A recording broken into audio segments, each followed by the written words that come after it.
if they're not actual seconds, why are we doing it? Wait, what's next?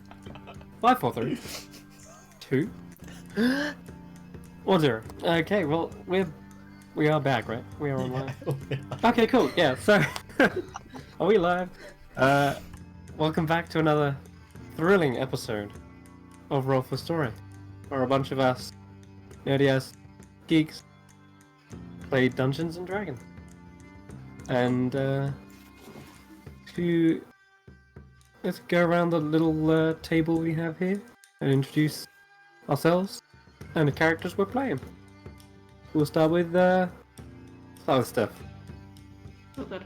Hi, I'm Steph. I used to play Datan. I now play Irina, who's currently in trouble. So I could get thrown off this ship, but we'll find out. And Kirsten. Hello, I'm Kirsty. I am playing Andy the Bard. Excellent. And keep going. James. Well, I'm James. I used to play Oravan, now playing Carriers, and hopefully I don't have to teleport into any sea monsters' mouths this week. Oh, I'm, mostly a sorcerer. Excellent. Dan? Sure. There? Okay. Skip Dan. We'll go to Cameron. Hello, I'm Cameron. I'm also playing Kashan, the Wondrous Monk, the Tabaxi Monk, and going to steal a few things. Alright, and Jamie. Hello, I'm Jamie and I play Lavellen and I'm a nerd in magic. Oh, what? You're a what? A nerd in magic. Oh, a nerd, right? Yeah. You're a nerd, Harry. Yeah, pretty much. He is. For the past few episodes, all he's done is fucking work, magic, learn, copy, ink, quill. God. Sounds like And you give me a fancy glaive. Yeah. Alright. And finally, we have Dan, who's playing Castellius, the human paladin. I think Dan's just mentioned that he's not feeling well, so he's actually going to opt out this session. He's still watching, but he's not feeling great. No, maybe he's recovering from last week in character. That's true, because what happened last week was pretty deadly, so let us have a little bit of a recap. Kirsty, what happened last week? Well, where's my next one? There it is. A lot did happen. To start, it was fairly fun in terms of what was going on. I found a nice big box that belonged to my mum, which took up most of the room. With a little bit of help from Kesh the kitty man, I managed to get it open. Nothing was in it, which, was a bit strange, but at least it became a nice, comfy bed for Kashan, who then eventually locked himself in it, and we had to try and get it open again, to discover it was magic. And I'm a little concerned why my mother needed a box that made no noise and could make you sleepy. That's a little bit concerning. But then went up on deck, and while I cleaned in the rigging, Irina had this kind of weird, I don't know, like this weird look in her eyes, and she was saying weird things, and suddenly she made this big explosion out at the sea. It was pretty cool to look at. It was near that big. You're exaggerating just a wee bit there. It was big to me. Yeah. But still, it was pretty cool.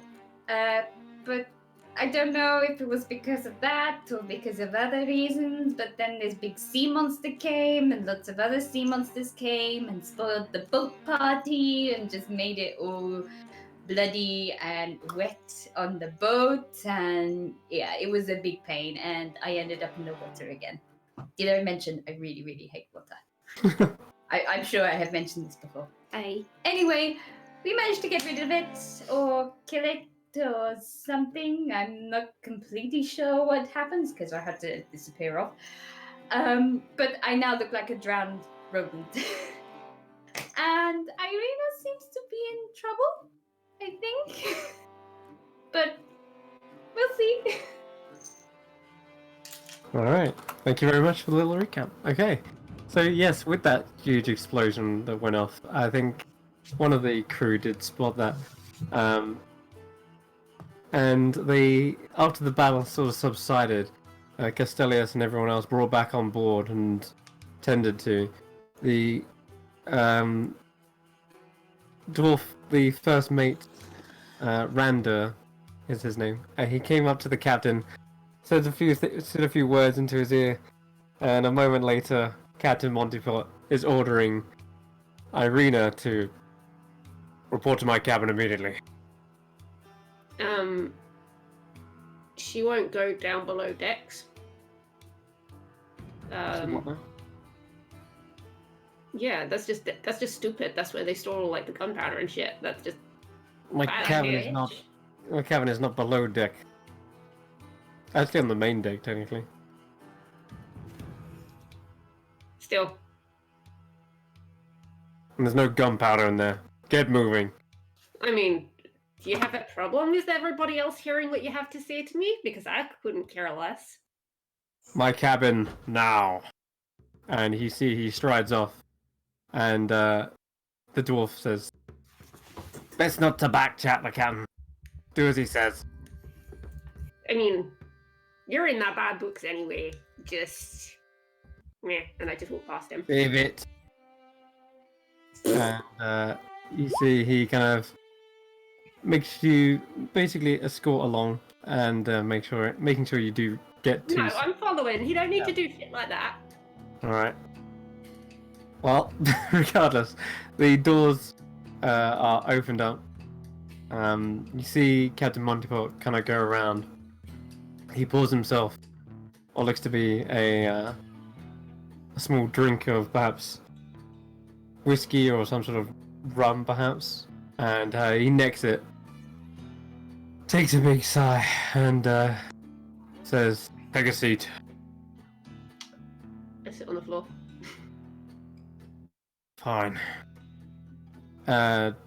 He turns to his first mate and says, "Randa, close the doors. Would you please?"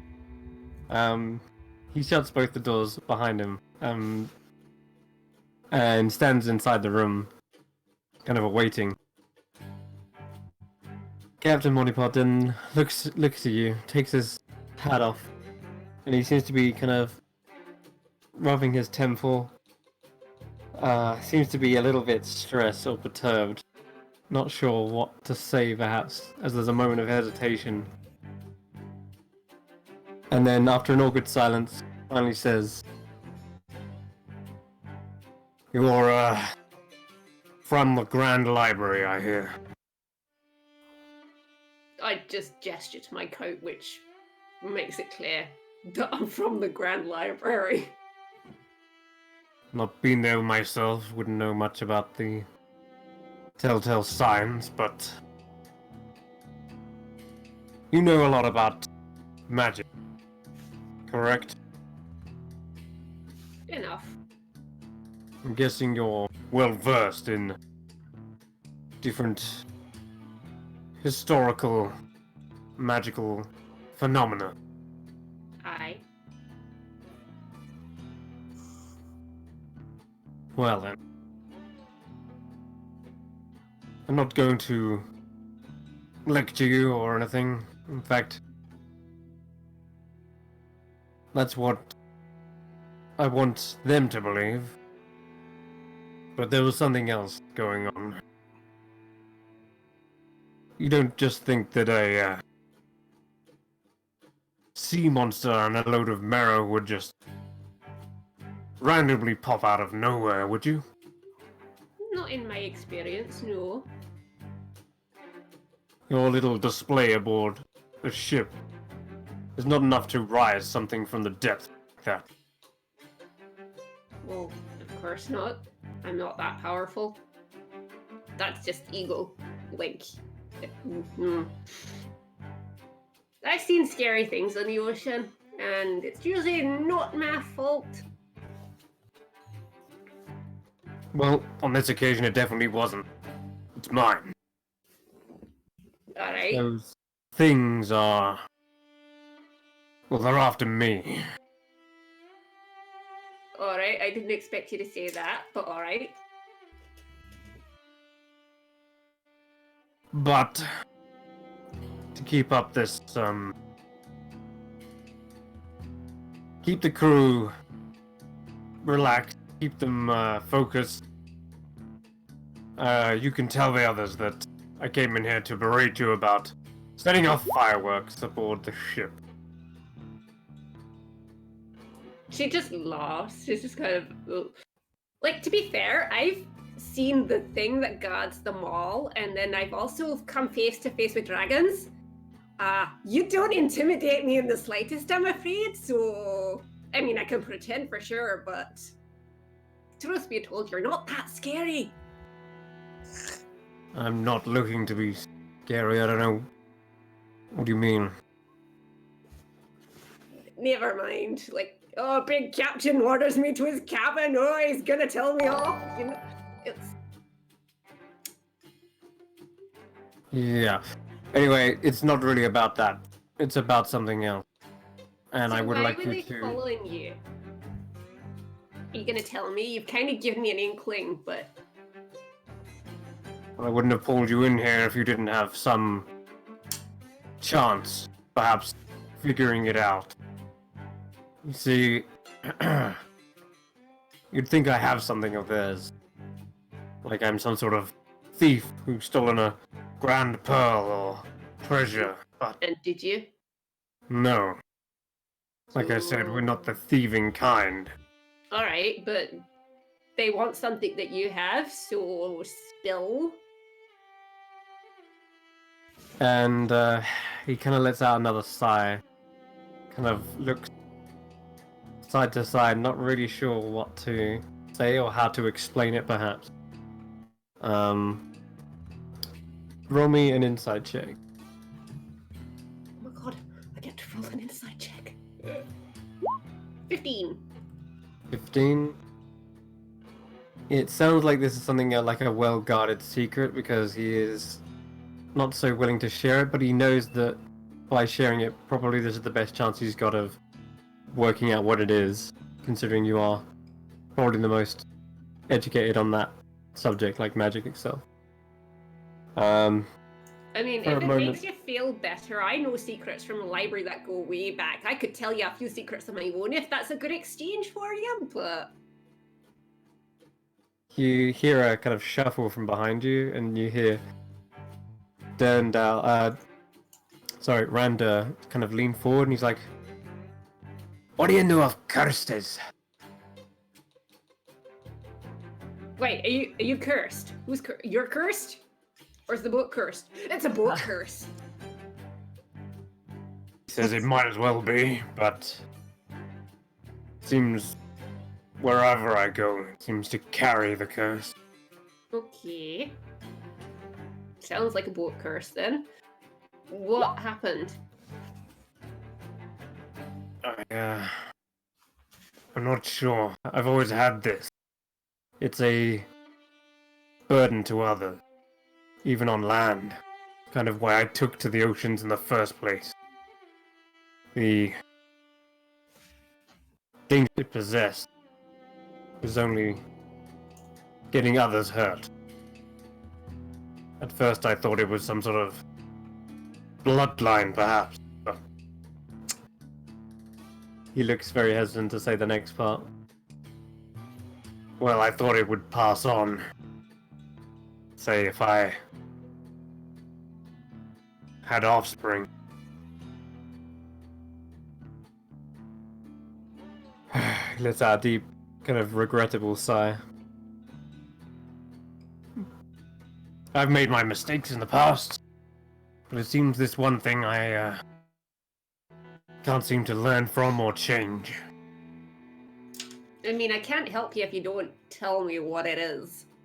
All you said is a curse. Well, I don't know what it is. turned out, Rando here believes it's a curse. I just believe I it's bad need luck. to know more information before I can help you. You saying, oh, bad luck, doesn't really help. Randa speaks up again and goes, Captain, it's a curse, I'm telling ya. I've seen it. It's like a black spot. It must be some sort of witch's curse. Okay, you're just full of superstitious nonsense at this point. You're no help. I'm gonna turn back to the captain. Okay, you think you're cursed. How long do you think you've been cursed? Can't say. I guess ever since I was strong enough to wield a sword or defend myself, I feel like something's always come for me. I'm gonna look at his sword. He looks at it and says, "Feel free," but and he kind of like places it on the table. But I've gone through many different blades. This one's just the latest. Alright, then sword arm. Show me your sword arm. Okay. He takes off a glove, rolls up his sleeve, and kind of just shows his skin. There doesn't seem to be any kind of odd-looking markings or anything like that. I'm gonna sort of summon Candlewick into the scabbard and just put my hand on him and then put one hand on the captain's arm and just look it over and see what kind of if Candlewick senses anything weird. Okay, yeah. So there's a kind of warm heat that pulses out from Candlewick, kind of rhythmically, as if perhaps searching. And as searching for this, he kind of begins to explain it a bit further. He says, "Seems trouble has always followed me wherever I go. These monsters, these creatures are not the first. Back before Weep was taken back with magic or shunning magic, before it built up these beliefs, there would be many different monster attacks, of course, but they started to get fewer and fewer. Probably because of the... Well, that happened in the last 10 years, didn't it? Yeah, okay, so hold on. Let me get my facts right. So he says, there's always been monster attacks in most settlements, but it always felt like they were coming after me. People lost their lives trying to get me out of danger. In the end... I mean, it's an awful thing to say, but maybe it's just your face. He looks at you, says, "What's wrong with my face?" Nothing. I just mean from a monster's perspective, maybe they have a problem with it. I don't know. I'm just coming up with ideas. You're not being very specific. Well, it's hard to understand. I've never really figured it out myself. That's Am why I I'm getting asking anything? you. Am I getting anything from him? I mean, how are you searching? Just Candlewick? Just sort Like of, I'm casting obviously magic? I'm getting Candlewick to probe. Obviously, the guy has mentioned the black spot, so I'm just sort of Yeah, trying to focus okay. my eyesight to find. Right. Okay. There doesn't seem to be any markings on him. Not anything obvious, for example, though. But as he continues to explain, like, it's almost like they were hunting me. And eventually, I just took to the seas. I didn't want to put my family in danger anymore. And, well, didn't seem to stop there. I mean, potentially a family curse then? But like from your parents? Like when did they die? Like before or after you started fighting? They've never spoken of such a curse, nor have they had an issue. In fact, they lived quite simple lives, devoid of conflict or fighting monsters.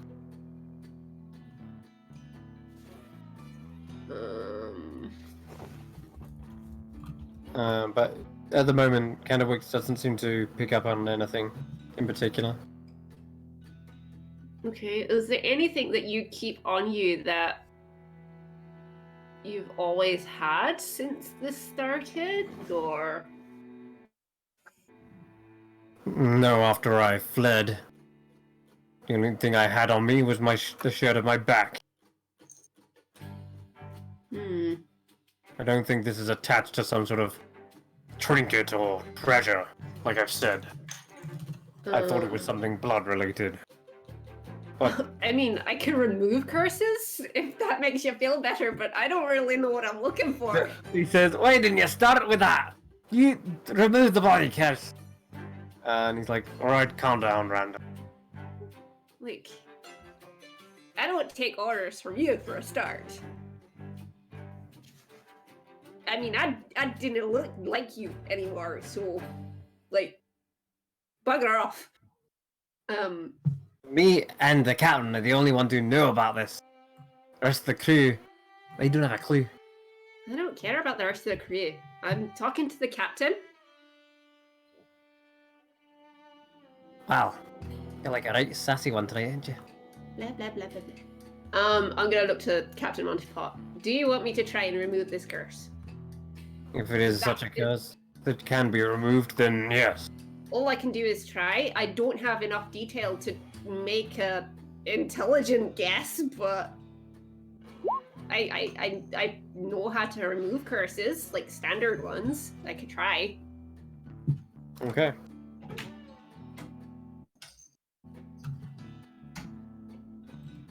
How did you explain to me how your remove curse spell looks?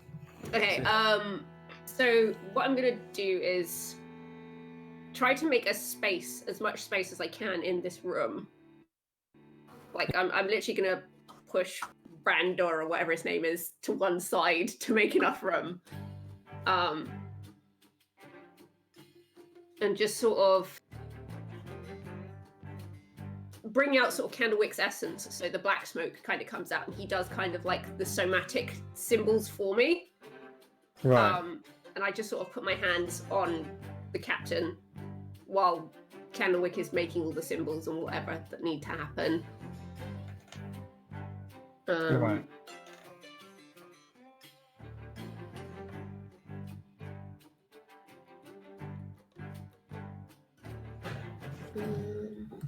It's...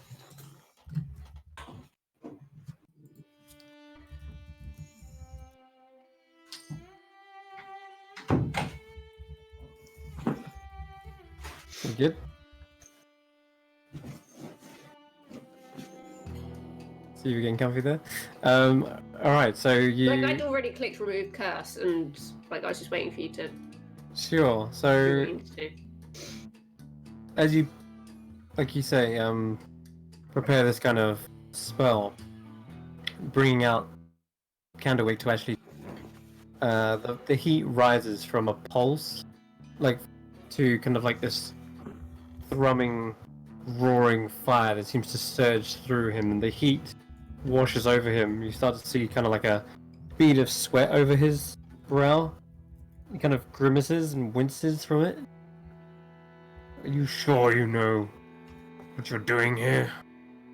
Look, all remove curses work differently, okay? I am a fire mage. I burn the curse away at the root. That's all I can try to do. I just need you to hold still and not panic. Alright. You're burning me.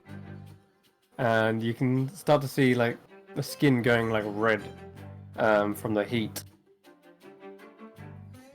And make me a perception check at this point.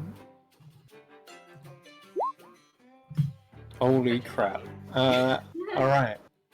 Something very subtle begins to happen. I'm gonna need to change this up. 1 second. Changing the music. There is a slight kind of tingling sensation from Candlewick as well, as it starts to feel like there's some sort of latent magic, something kind of being eased out. Okay. Does it feel like it's coming from the captain, or is it coming from another Yes. source? Oh no, well, that's something else. In fact, with the perception check of natural 20, you can tell that it is not the captain, but something that seems to reside within him. And it seems to get pulled out, like up and out of the skin. And the tingling sensation goes to a more I guess more of a prickling sensation as it starts to feel like stabbing little needles and pain. Like And for it me seems to or for kind the of captain? it seems to be like a pain, like, which is translated from Candlewick. Like he's feeling it, and then you're feeling the heat back at you. Okay. It seems to actually like transform the fire from the normal kind of sensations of burning to more the sensations of being very lightly electrocuted. And at that point, with a natural 20, you start to see very tiny little sparks seem to light up within his veins. He hasn't seemed to notice these yet, but I'm going to say that with your special type of vision that you possess, you start to see this pattern. These little sparks begin to appear, and they seem to dance and jump around inside his skin, and even some of them seem to strike out at the blade as well. Okay. And there's more than just the sensation. There seems to be also an emotion attached to it as well. Do I feel like this is almost just whatever this is retaliating because it feels under threat? Yes, it does. It feels like whatever you are, it's like you're drawing something to the surface, like you've disturbed the earth, and now the worms underneath seem to be writhing up to the surface. Okay. And you Does can it feel see malicious in any way? Or do I think this thing is just scared? it seems alien, but it does seem to be almost kind of attacking back. It doesn't seem to be scared. It seems to be like roused from its slumber, as if like something has disturbed its sleep, and now it is kind of retaliating. The little sparks seem to dance up towards you, and you can feel a sharp kind of stabbing pain coming Okay. from them. How does the captain look at the moment? He is wincing under immense heat right now because Candlewick is simply pushing it to its limit at this point.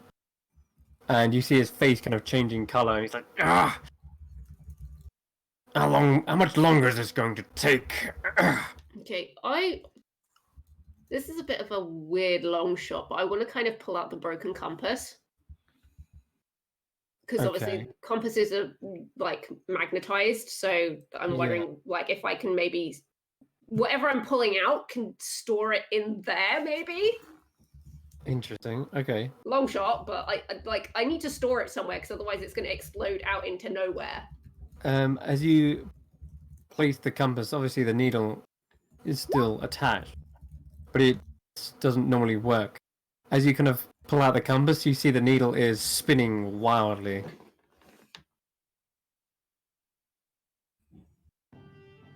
Where do we go with this? Yeah, the needle is just like spinning around wildly.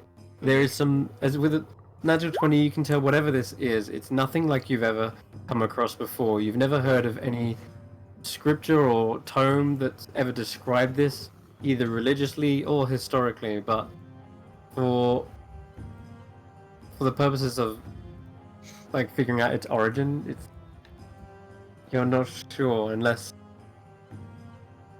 someone who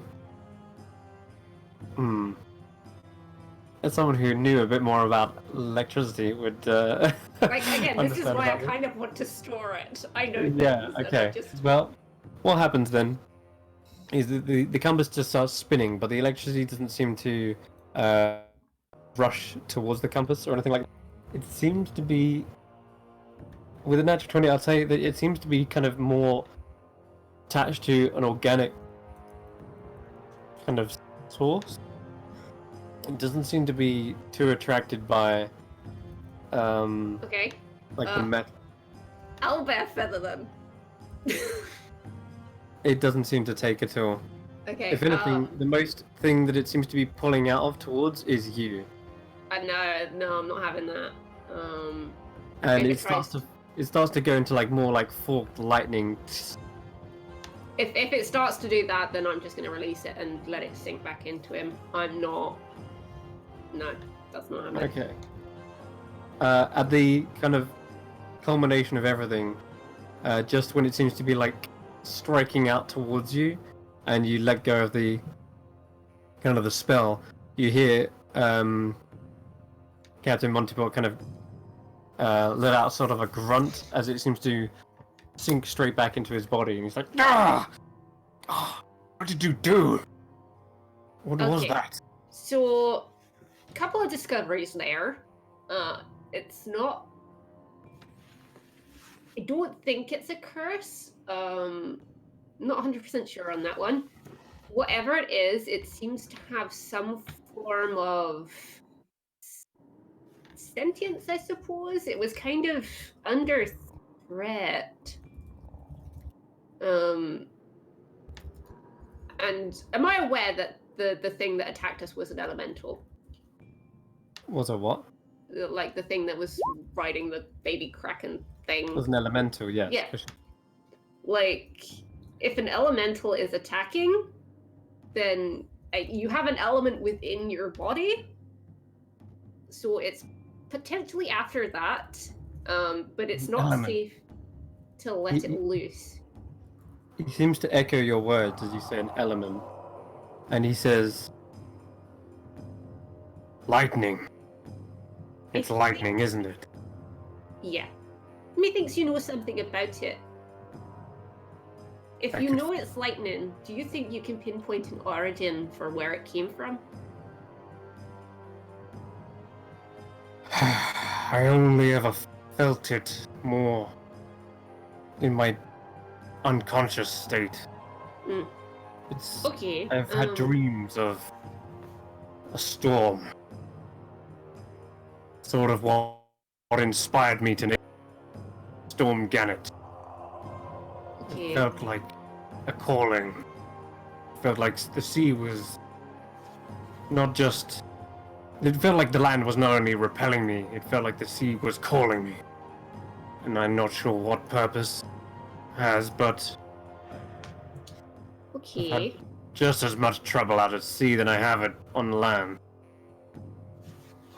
But it's strange that you say an element. I've always sort of felt that. Not known if it was any different.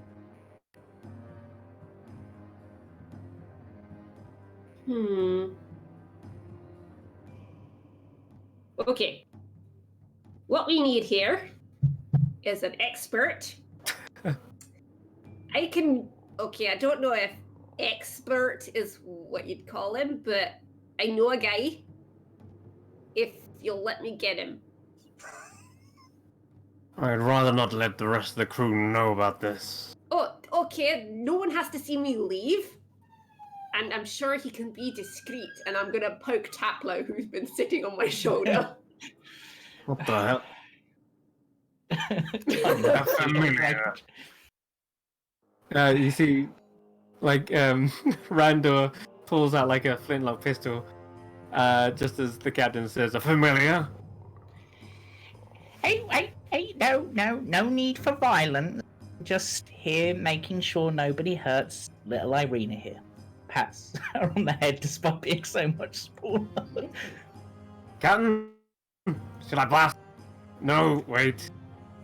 Hold on. Look, my friend Carius, he uses this particular element, so if anyone can help you or help me to help you, he'd be the one to ask. You could probably sneak down here without any of the crew noticing. It wouldn't be too difficult. You just open your window, he can drop down into the water and come up through the window. No one would know. I mean, technically, you could just teleport in. Or that, yeah, that could work. You're talking to him right now. Wow. Well, you can do that. It's Send him in. It's- Just so the only teleport spell I have that would get me there without causing a massive thing is I will use it. But I will. Well, that's the wrong character sheet. Why did I click that character sheet? I would have it. Literally, No, Irina's just- literally she's she's waiting. She's literally just gone sort of in her coat pocket to pull out a few gold coins, just to like ready to drop in his hand when he comes into the room. Yeah, Cool. Carius just teleports in. And It's literally, coins drop into his hand. You see, Thank you. Randall pulls out another flintlock. He's got one in each hand now. One aimed at your pseudo dragon, and one aimed at you. What the hell? What? Right. Just a tip: if you're gonna threaten a familiar, there's not much point. They'll just come back later. As for me, you threaten me, I'll teleport you out to sea and leave you there. Capiche? Sounds like you're threatening me. And he's Captain just You're says, the one pointing a gun. put The your dwarf arms just at needs rest. to put a sock in it. He's making things worse. Randa, he passes him the ball. Sit down and drink this. Right. Might jumpy. Now, I hope you didn't mind me eavesdropping too much. It was more, didn't think it was going to be quite as secretive. I thought Irina was in trouble, as usual. What's that supposed to mean? I got in trouble. I stopped you from getting in trouble. Yes, but who got me into that trouble most of the time? Anyway. Point taken. My Yeah, so thinking it was about the whole explosion, I was going to potentially step in and be like, I've got an idea at the right point, but as it is, I perhaps have a tiny bit of insight on this whole, I don't know if curse is the right word. I don't think it's a curse. It seems almost like he's accidentally made a pact like I've done with Candlewick. Yeah, does the term spark bearer mean anything to you, Captain? He kind of looks at you oddly for a moment. Can't say I've heard of that, but I did once recall on land there was a time when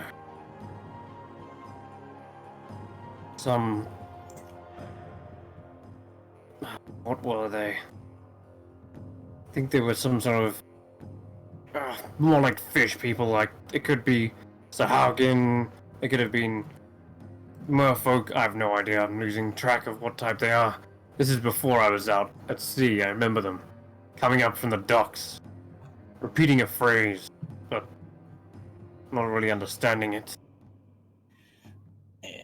The reason I ask is when those Merrows came up, slimy little bastards that they are, they kept saying a phrase about finding the spark bearer, and if you've seen these sort of things coming for you before, I'm guessing that you're this spark bearer, and based on what happened when Irina tried to do her magical stuff, probably nearly burnt you alive in the process. It seems like there's something lightning inside you. It's a bit of an odd one. And you wield this element as well? What's to say they weren't looking for you? You Well, admitted that they've been following you. this would be, the only time I've had any real trouble with... The only real trouble I've had involving storms is when I got struck by lightning once, but that's another story entirely. Don't piss off gods.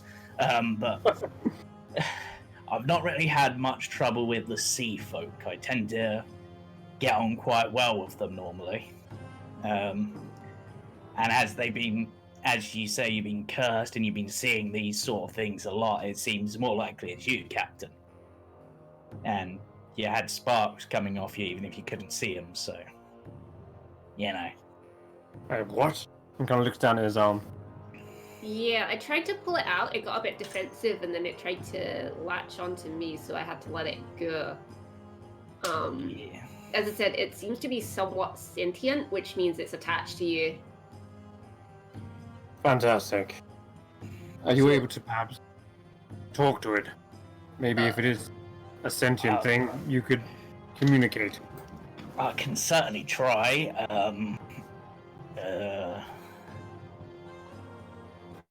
I'll You just think for a moment and just go, oh, if it's lightning, that's more air element. Well, I suppose it's got an element of sea.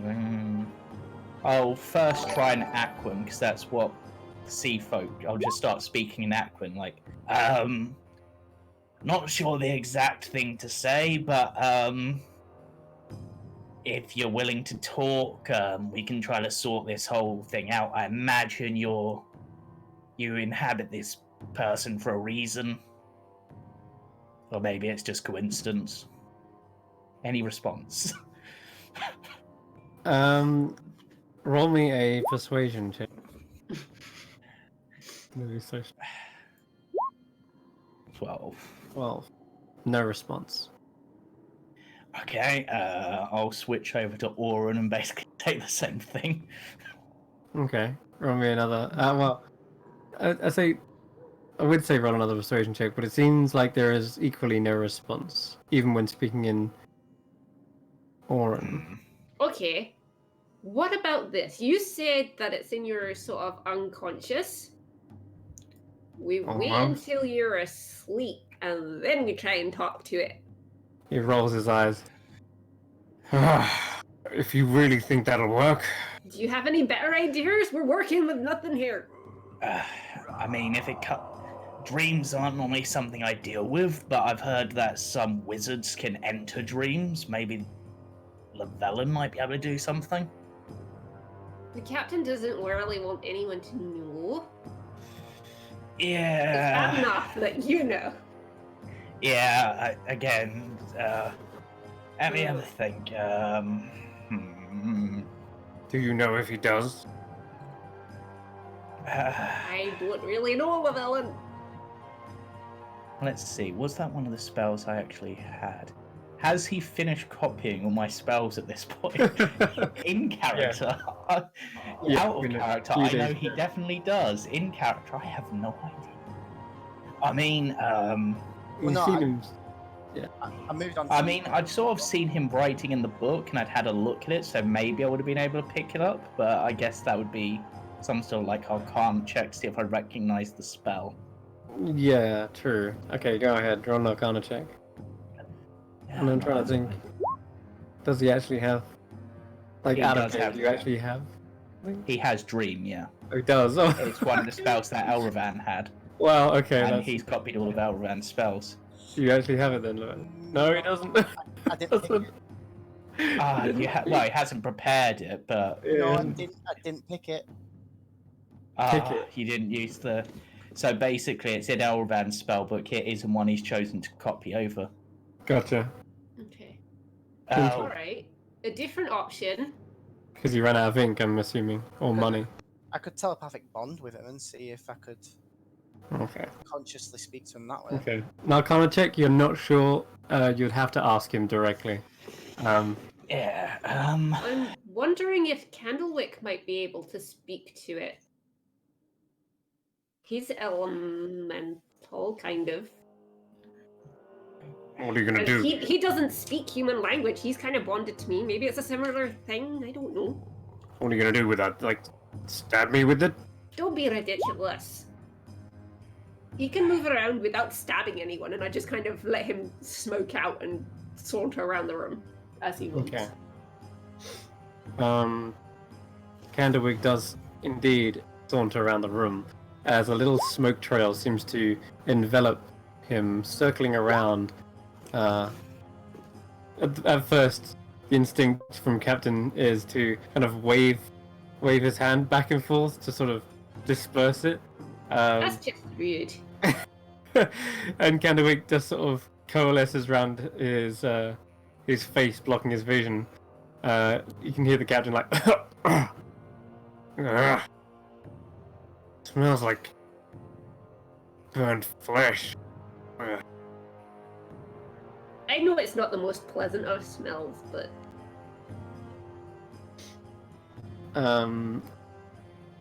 as the flames seem to like try to, well, the smoke seems to like try to enter in through his actual mouth and nostril, as if sort of entering in to communicate with it.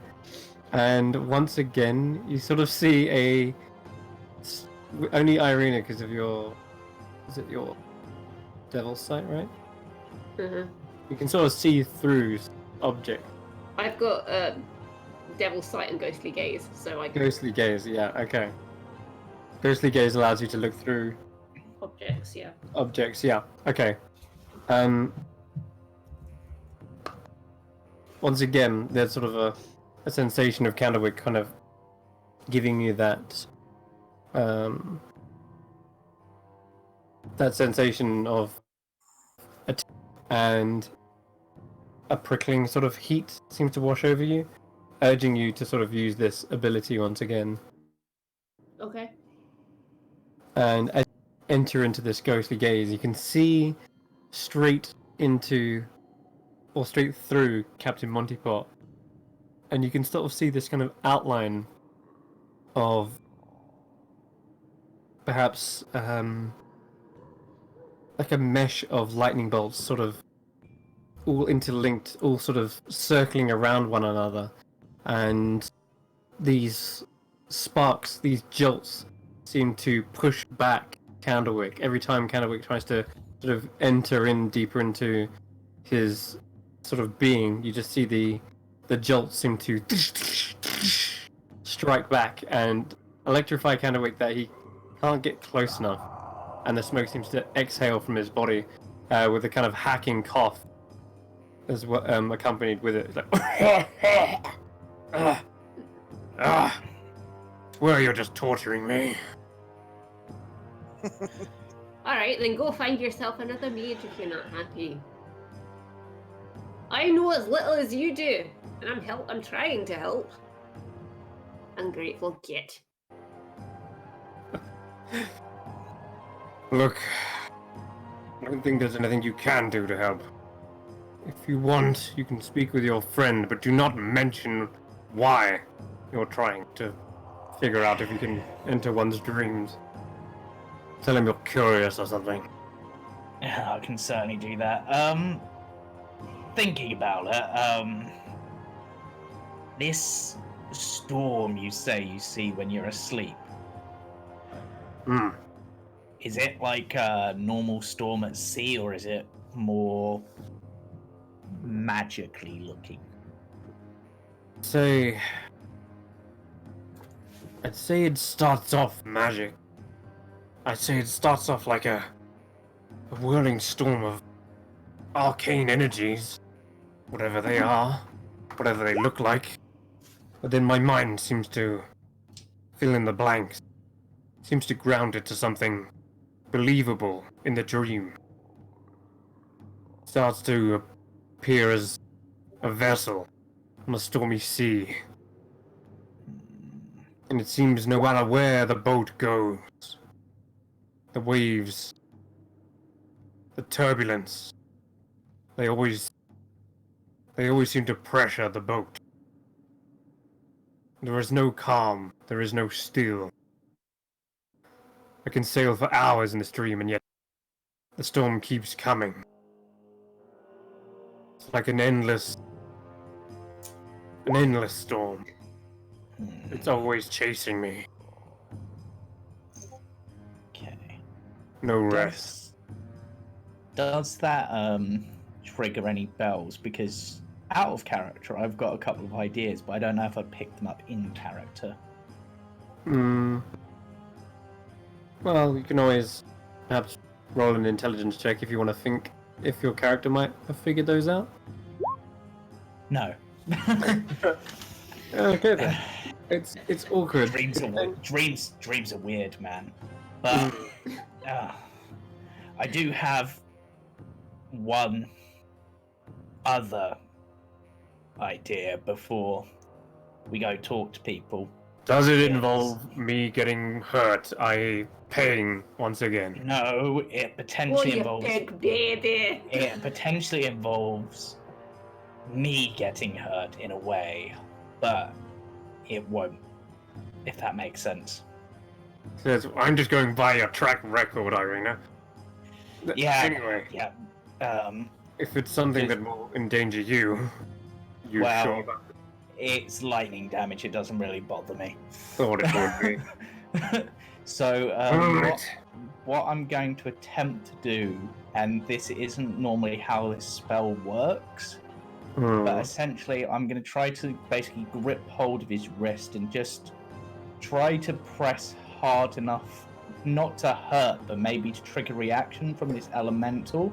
And if Okay. I do cast this as a reaction, absorb elements, to see if I can get like maybe a bit of it so that I can kind of understand it. Yeah, no, that is interesting. 1d6 lol 1. You got 1 point. Right, okay. That is kind of Well, interesting. I already have resistance against lightning, and this would then further give me resistance. So it's like double Yeah. resistance. Uber resistance. Okay, I see what you're trying to do. Sure. He says, right, do what you have to do, and he holds out his arm, and you begin to sort of press in with your fingertips and your nails. Doesn't seem like it's reacting or under threat, and as you kind of like squeeze harder, Captain Montypod seems to just shrug, look at you. Right. Might need to be used in conjunction with something perhaps to draw it out. Right. I.e. what was happening earlier when Irina... Yeah, Irina. Do you think you could try to trigger it again? Same way you did earlier. I don't know. Your magic stamina always seemed a bit low, so I don't know if you've got any more left in you. Beg your pardon? I imagine Candlewick could be very insulted by that, which is probably just go. Yeah, you get smothered in a bit of smog. Oh, bugger off, you candle. Okay, you feel a bit of ash in your nostrils. So have you got another spell slot, Irina? I do. Okay. Okay. Um, up to you.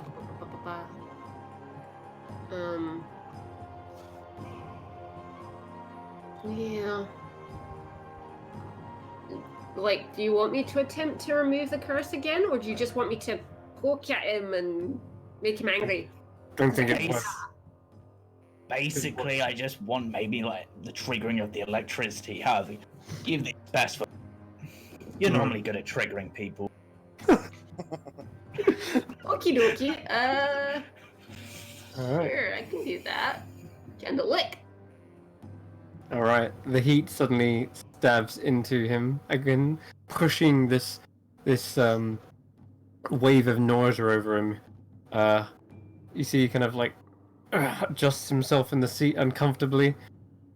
He ends up kicking the chair away and like standing up, as this time he's gone kind of wide-eyed, unexpecting the pain to come back so quickly. Like his last time it was like this slow build-up, but now as you cast Remove Curse once again, it dances to the surface. You see these sparks zap up and down his arm. Irina, you're seeing this. Captain Montypod doesn't. Whereas Carius, you actually sense it. You can feel the flow of this element charging up and through his body. It doesn't seem like it's being removed or cleansed in any way. However, it definitely feels like it is being threatened by some sort of outward, like some external force. And from that, the actual pores in his skin feel like they open up, and he's like, ah! Sparks of electricity surge out and stab up in a fork-like pattern. And just as you see that, you cast Absorb Elements, trying to take some of this for yourself. And at See if I first, gain any understanding. it doesn't seem to react at all. Like, you seem like this isn't an element in any way or shape or form. But it's almost, as it stabs up, seems to like look in your direction, seems to like turn as all the lightning bolts seem to. They don't get drawn to it, but rather sort of switch their attention to you. And you've never seen lightning kind of act like this before, as if it's actually sentient. And at first you kind of second guess the nature of it, if it is indeed lightning or if it's just taken the form of it. However, as you do cast Absorb, it does seem to react a moment later to it, and then almost like it remembers that it is lightning, and then surges towards you. And I will roll some damage, because why not? You know what? Let's ramp it up.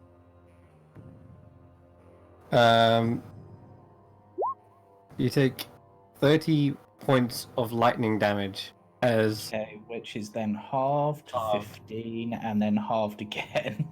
so to 8. 8, yeah, so 8 points.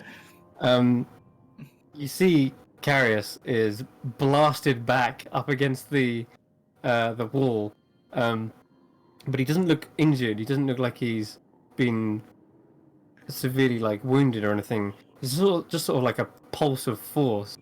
His body seems to take it quite well. And the most peculiar thing is now Captain Montebar and Randa both see that there is actually lightning striking and zapping all over his body. It's at the moment you cast Absorb Element is when it seemed to become visible, like visible lightning, the actual element, and it feels like lightning at this point. It doesn't feel like a sentient force. It felt like it was transformed into that element. Still feeling that kind of static hum sort of thrumming through your body. There is just one emotion that you feel that's surging through it. It's the amount of your own sort of powers striking at this sort of power, and it seems to be like in conflict, and that is the emotion you feel, just pure conflict. Right. Calm down, I say. I just try. I'm still gonna go Aquan, and just because they seem to be the people interested. Just try to explain what you are. I'm just trying to get an idea of exactly what it is and what it wants. You speak in Auran.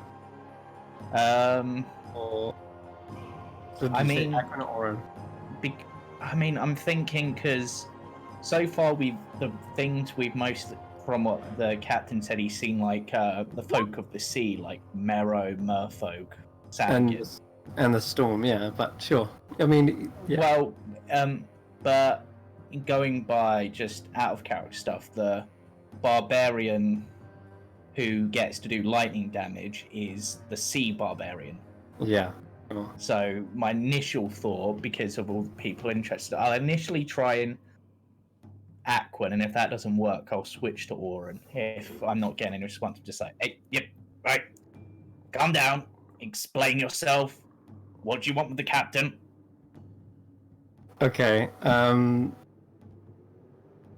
You suddenly kind of hear a voice, but it seems to be one that's dying out very rapidly, as if just this electricity that's still sort of sparking over your body, as it's kind of dispersing and discharging, so too does the voice sound like it is quickly dying out and discharging. So it's like I've only got like a little bit and it's fading away. Right, exactly. And oof, it sounds like it is speaking in Auran. Yes, it is. Yeah. Rather than Aquan, it is indeed Auran. You just hear the kind of words. Hold on. This is interesting. Sounds like it says, "I am more than just a mere element." Well, good for you. I'm more than just a mere tiefling. Now, what do you want with the captain? Uh, And I will use Orin if that's what it says. yeah. It says,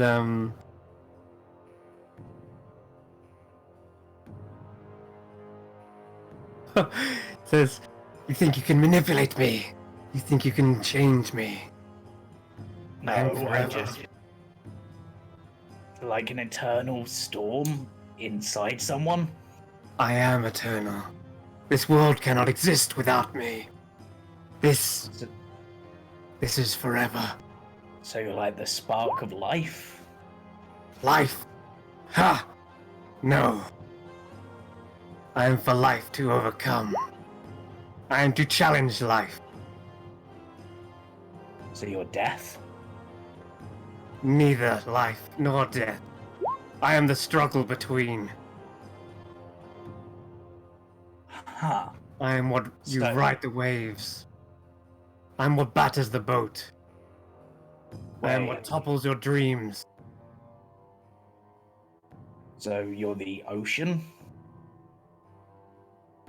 Like I am a the spirit of storm. the ocean? It says, I am the storm. I am the struggle. I am the self-doubt, the destructive force. I am fear. I am inside. I am outside. I am everywhere. And then it Okay. seems to disperse once again and finally fade out. And the last thing you hear it say is, I am conflict. Oh. That was enlightening.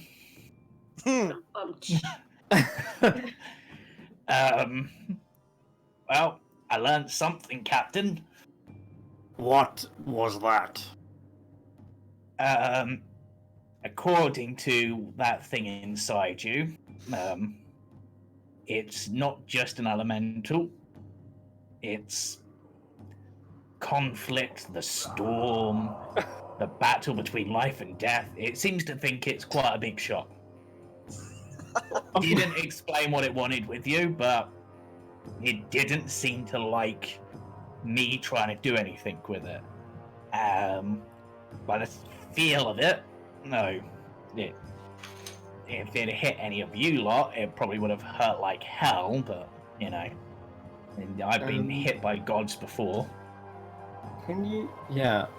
Irina, at this point, there's something familiar about when Carius was saying something about it's not life and... I mean, I know you're speaking in Orin, but as you're kind of explaining it back to them and the conversation that you had with him, or it, even, Irina, you can make me a history check.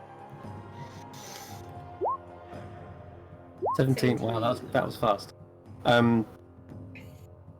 You hear...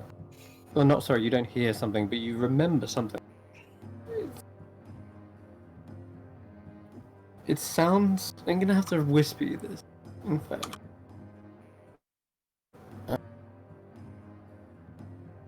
Oh, sorry, continue as you are.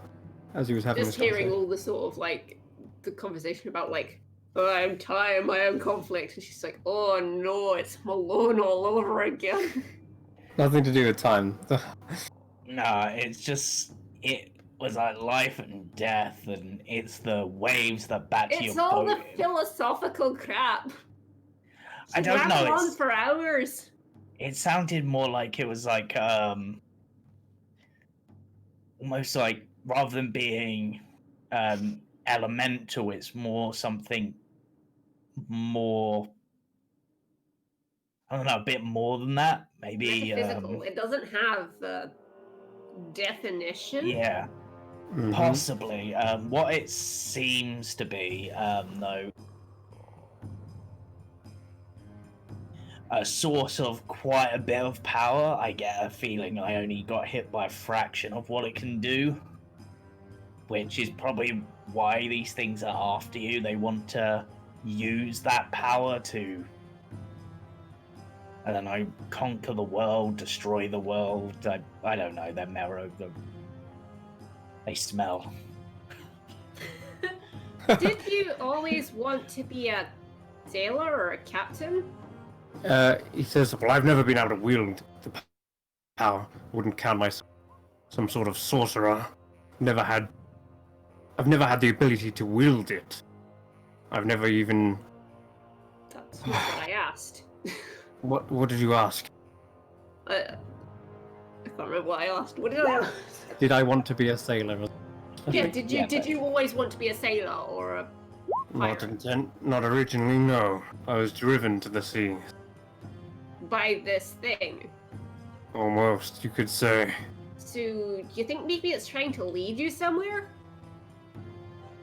Perhaps. If it is... Every time you try to go back to land, you say something pulls you back to the water, so maybe it wants you to go somewhere specific? Did it seem to when you were back in Wheat, because you were there for a fair bit, I remember seeing your ship. Was there anything that happened there whilst you were there? I know magic was dampened, so maybe they couldn't sense it or something, but...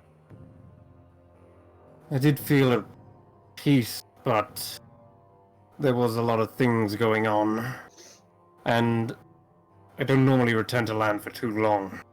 Those things, they do come back from the oceans. They will come back for me, and they will attack Weep if I stayed there too long. That's why I almost regret not seeing Helena more often.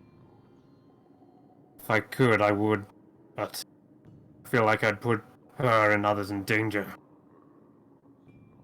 And have you ever done anything that you can't explain? Like something really weird and definitely something you'd never normally be able to do. Survive. No, literally. You're a weird one, and they call me Wait. strange. So are you saying... So,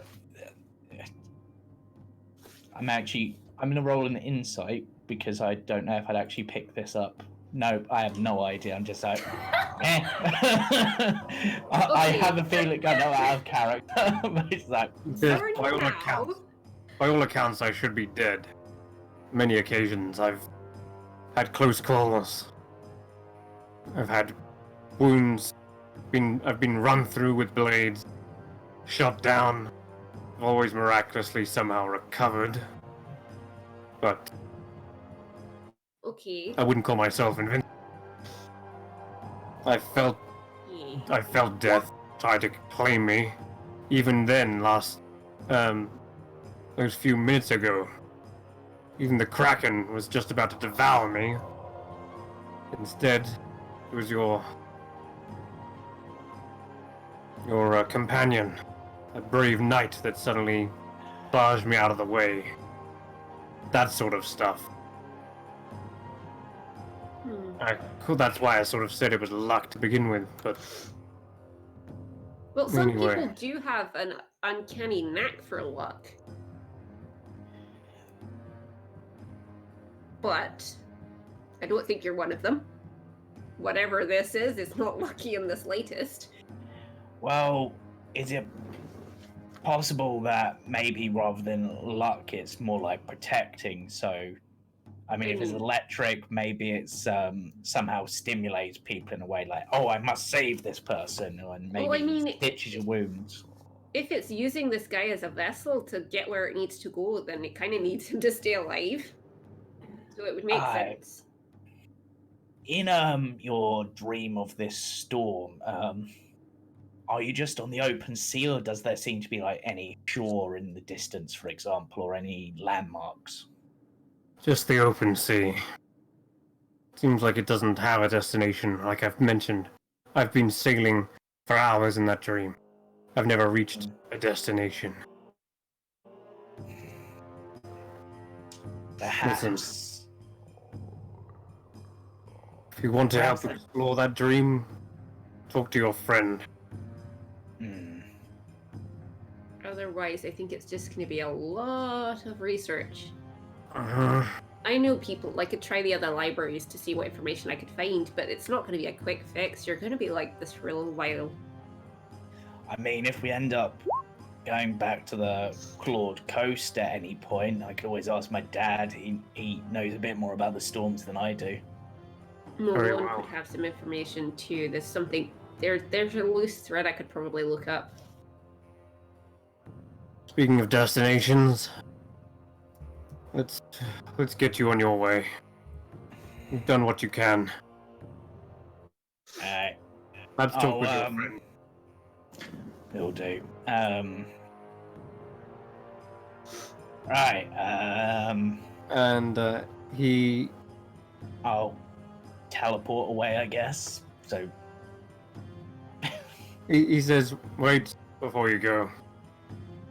Help yourself." And he opens up one of the cabinets to a fine collection of vintage. There are bottles of rum. There are bottles of wine. He says, "You can take this back to the crew. Tell them a small celebration for having survived, but in actual fact, to thank you to you both. You can each take a bottle." Sweet, I should get in trouble with you more often. Hey! well, it might be worth you pretending like you got in trouble still. Speaking of that, I did have some sort of idea in regards to your, shall we say, explosive personality. Alright. Mine or his? Yeah. Alright. Hard to tell you Yeah. apart sometimes. Alright, he lets you teleport out, and we'll... Yep, I'll teleport out, and then Irina would come out normally The because I doors don't are have... swung open. Irina steps out, and you see Randa up behind her, saying, "Right, hope you learnt your lesson. Now, get back to work. We got repairs to make. Look about." She literally just pops open the bottle, kind of rolls her eyes at him, takes a long swig, and just strolls off. She really doesn't like this guy. Okay, the rest of the crew. I noticed you've been busy chatting in the chat. What has the rest of the crew been up to here? Kishan, Andy, Cassilius, Llewellyn? Who wants to go first? You've been doing stuff. I mean, myself and Andy have been Oh, you've been talking. having a bit of a merry time. In fact, you probably would have heard it from the room they were in. Because I'm enjoying the little chat going on. As you would have heard music begin to pick up from Andy's violin. Just like Excellent. emanating from below deck. Alright, so Randa will probably head down and say, I see we're already celebrating. Actually, I was playing a lullaby. What? It's the middle of the day. Who's sleeping? So, a baby in an egg. What? I He gestured looks over to you. to the crate. She kind of does the same, just like. I He mean, looks- he's swaddled is like a baby, so I played a nursery rhyme. That's very cute, but we have so if you could be up topside, that'd be great. I won't hear it if I'm up top. Just put your egg away. And he says, grab some hammer and nails. His name is Egbert, and yes, we will get to work as soon as we're finished. Good. I Okay. guess you up the top of the rigging. Yes. Just be safe. I don't want you falling in the water anytime again. Yes, I Okay. do not want to fall in the water either. Yes.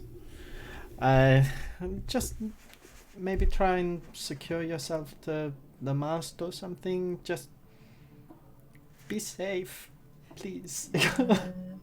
She like digs in her bag and finds a bit of rope, and she's like, "Will this do?" That And should kind of like work. starts wrapping it around her waist. I hope you know your knots well.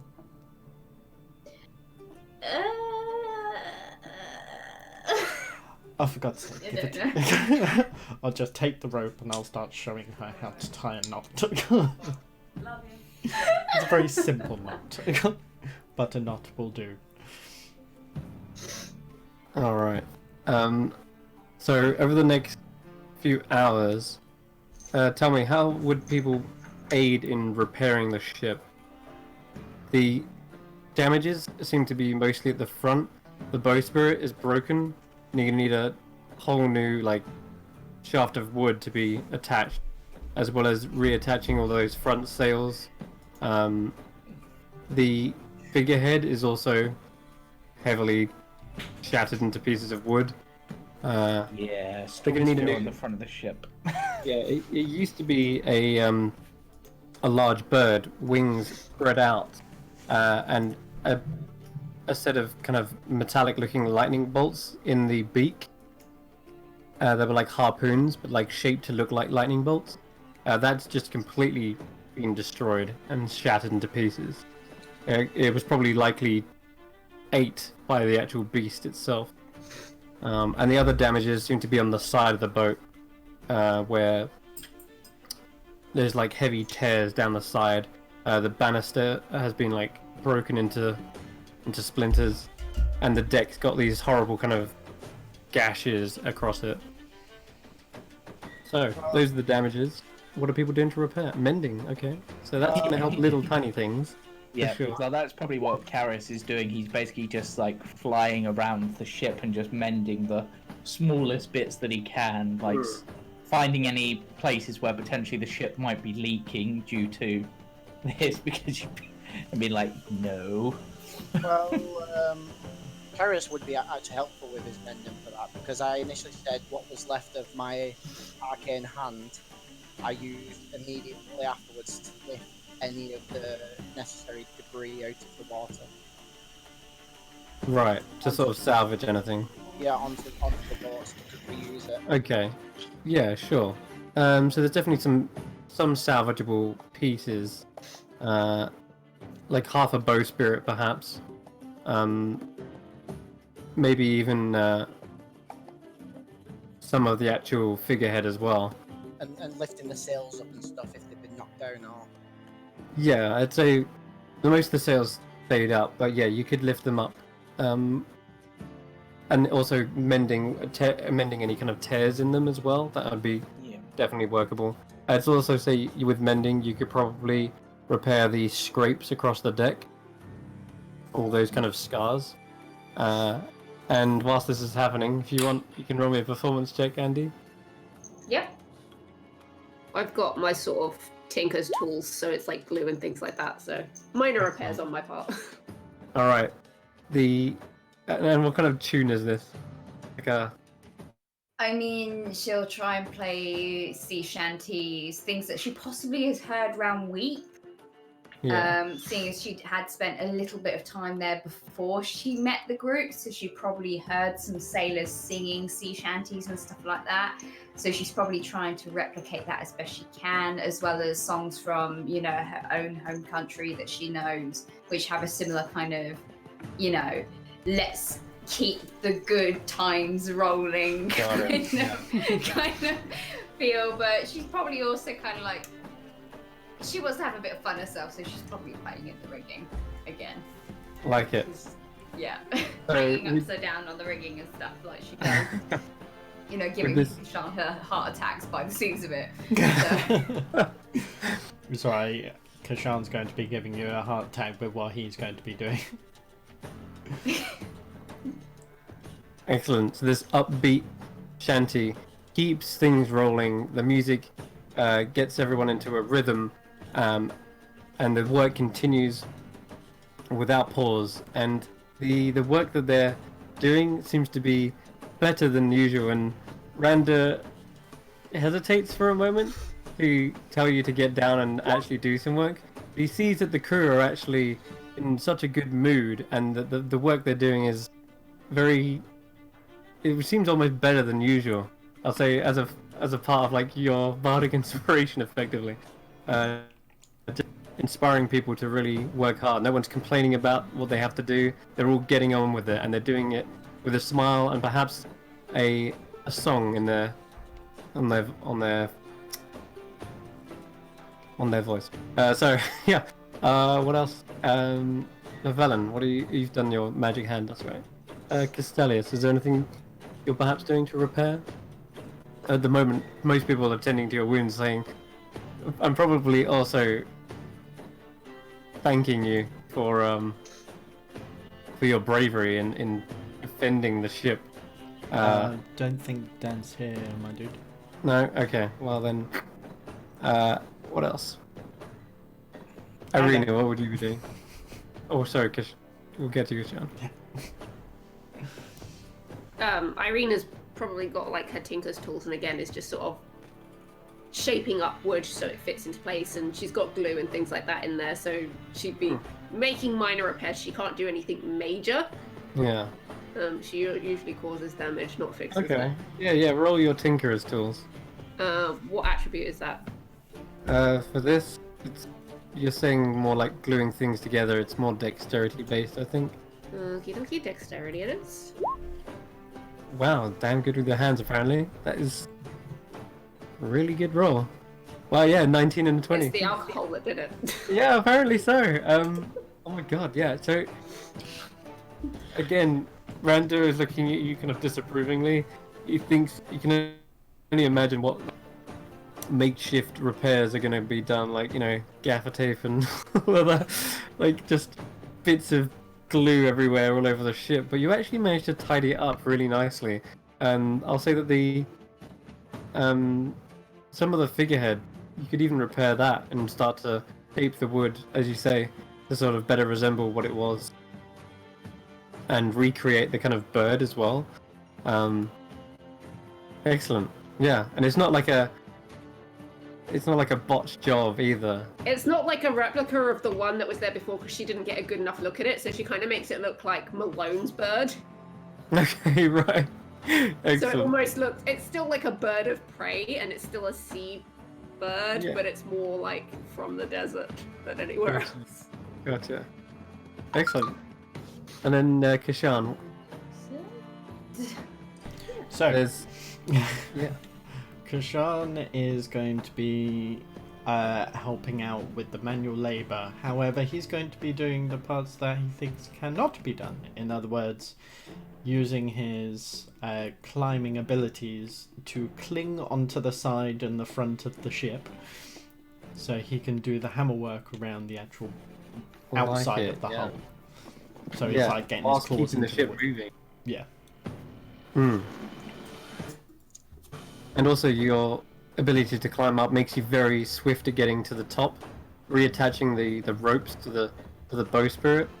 I'll say, as part of this, give me a general dexterity check. And we'll say, given that your climbing counts as pretty much just giving you a straight climbing speed, you can also do this with advantage. Sorry, was it a... Just a straight dex check. Or actually, you could use your acrobatics, actually, yeah. with advantage. 21. 21, yeah. So you're able to go up there faster than any of the other crew.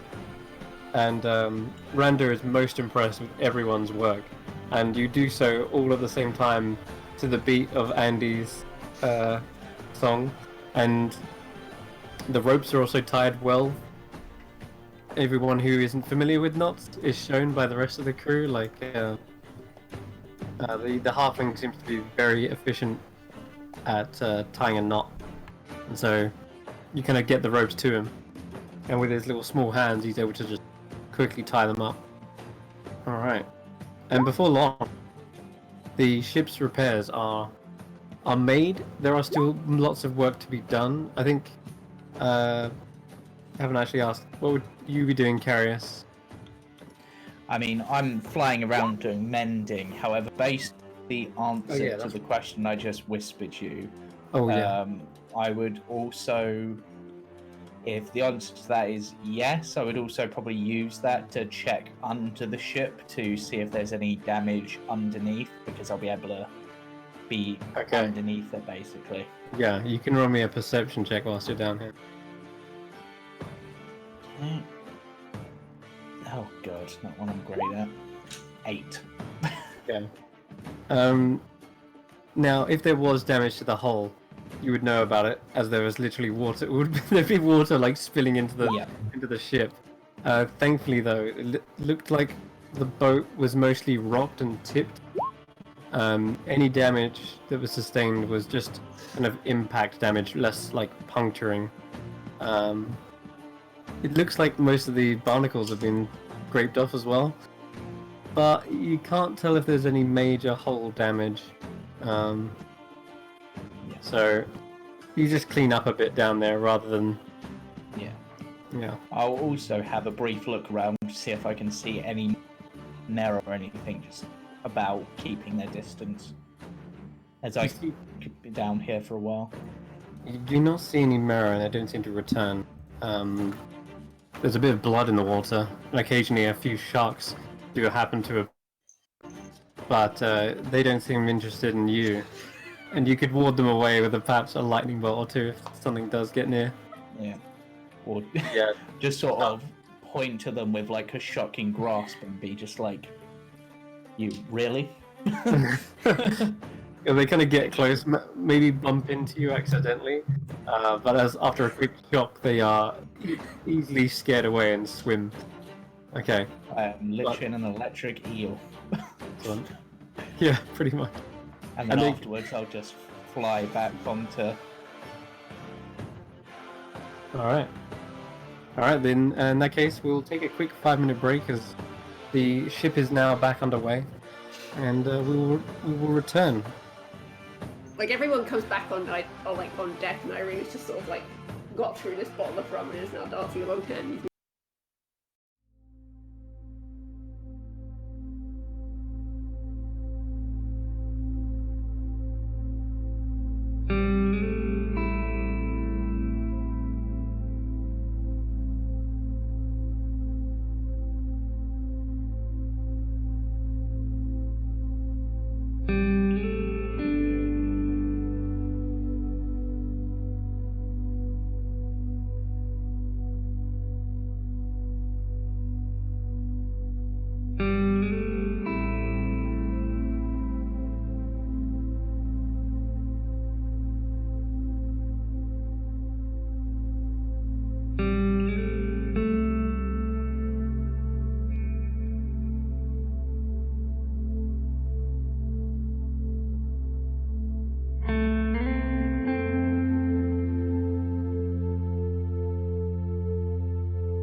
Okay, alright, welcome back.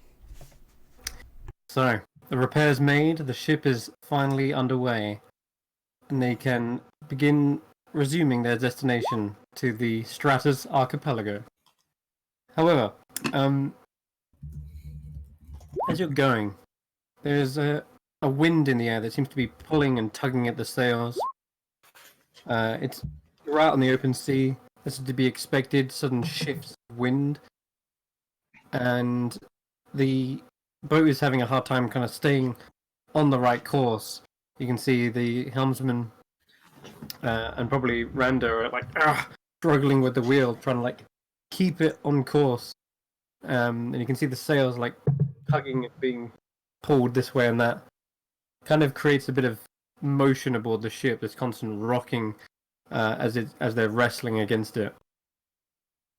Any of those who are seasick probably having a bad time right now.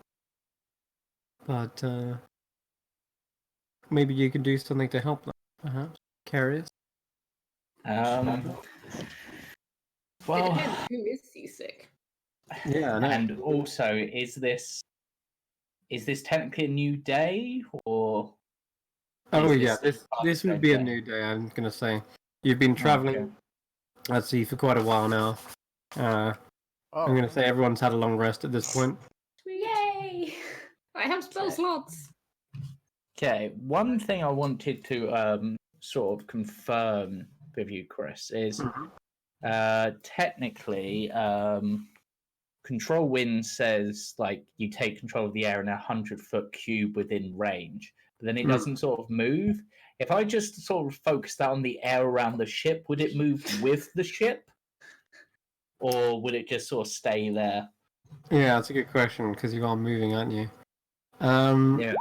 I'll say you can move it around the ship. That's fine. Yeah. Okay, so basically, think of it sort of like I'm controlling the wind around the ship, basically. So, using that, I'm basically probably just going to be like, right, let's, again, 5th level spell slots, fun to use for this. So, for an hour, I'm basically manipulating the winds enough to be basically just like, yep, I'm just going to calm things down a little and make it so that the winds don't throw the ship about too much. And just try to calm things down. Can you make me an Arcana? Arcana. Yeah. 7. Yeah, okay. So you definitely pull it off. And for an hour, the ship is tugged back on course.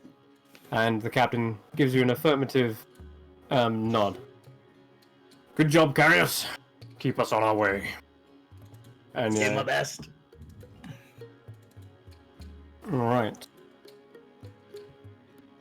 During this hour, was there something anyone wanted to do? Or am I good to continue on?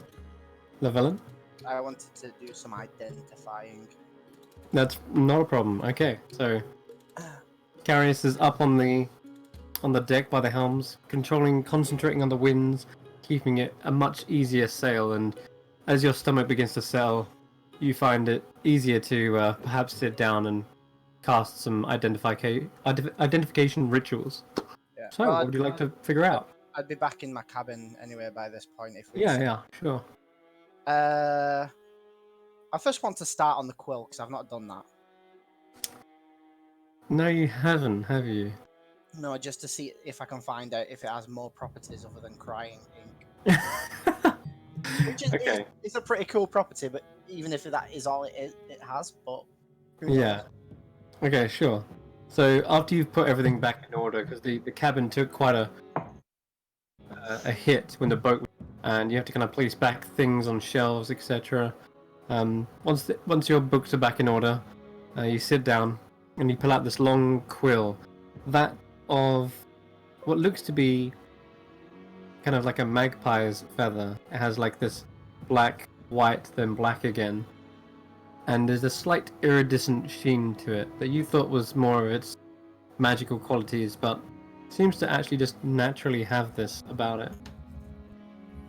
It's not a magical quality. It's just cool looking sheen, like most bird feathers have. In fact, the more identifying you do, the more you realize this feather is kind of akin to a bird's feather. And as you finish the ritual, you can tell that this actually has more divine properties than natural properties. It seems to have some sort of strangely angelic quality to it. This isn't just a normal bird's feather. This is perhaps like an angel's feather, and you can identify it as such. But it's got this strange coloration to it, of course, that of like a magpie. Interesting. Um, Is that everything for that? you can roll me an Arcana check on top of that. Sweet. Ooh, Wow. Okay. Wow. I love. Okay. Nice. These type of wings, these type of feathers, are used to being repeatedly summoned and desummoned. There is a sort of a magic coursing through them that is of the school of conjuration.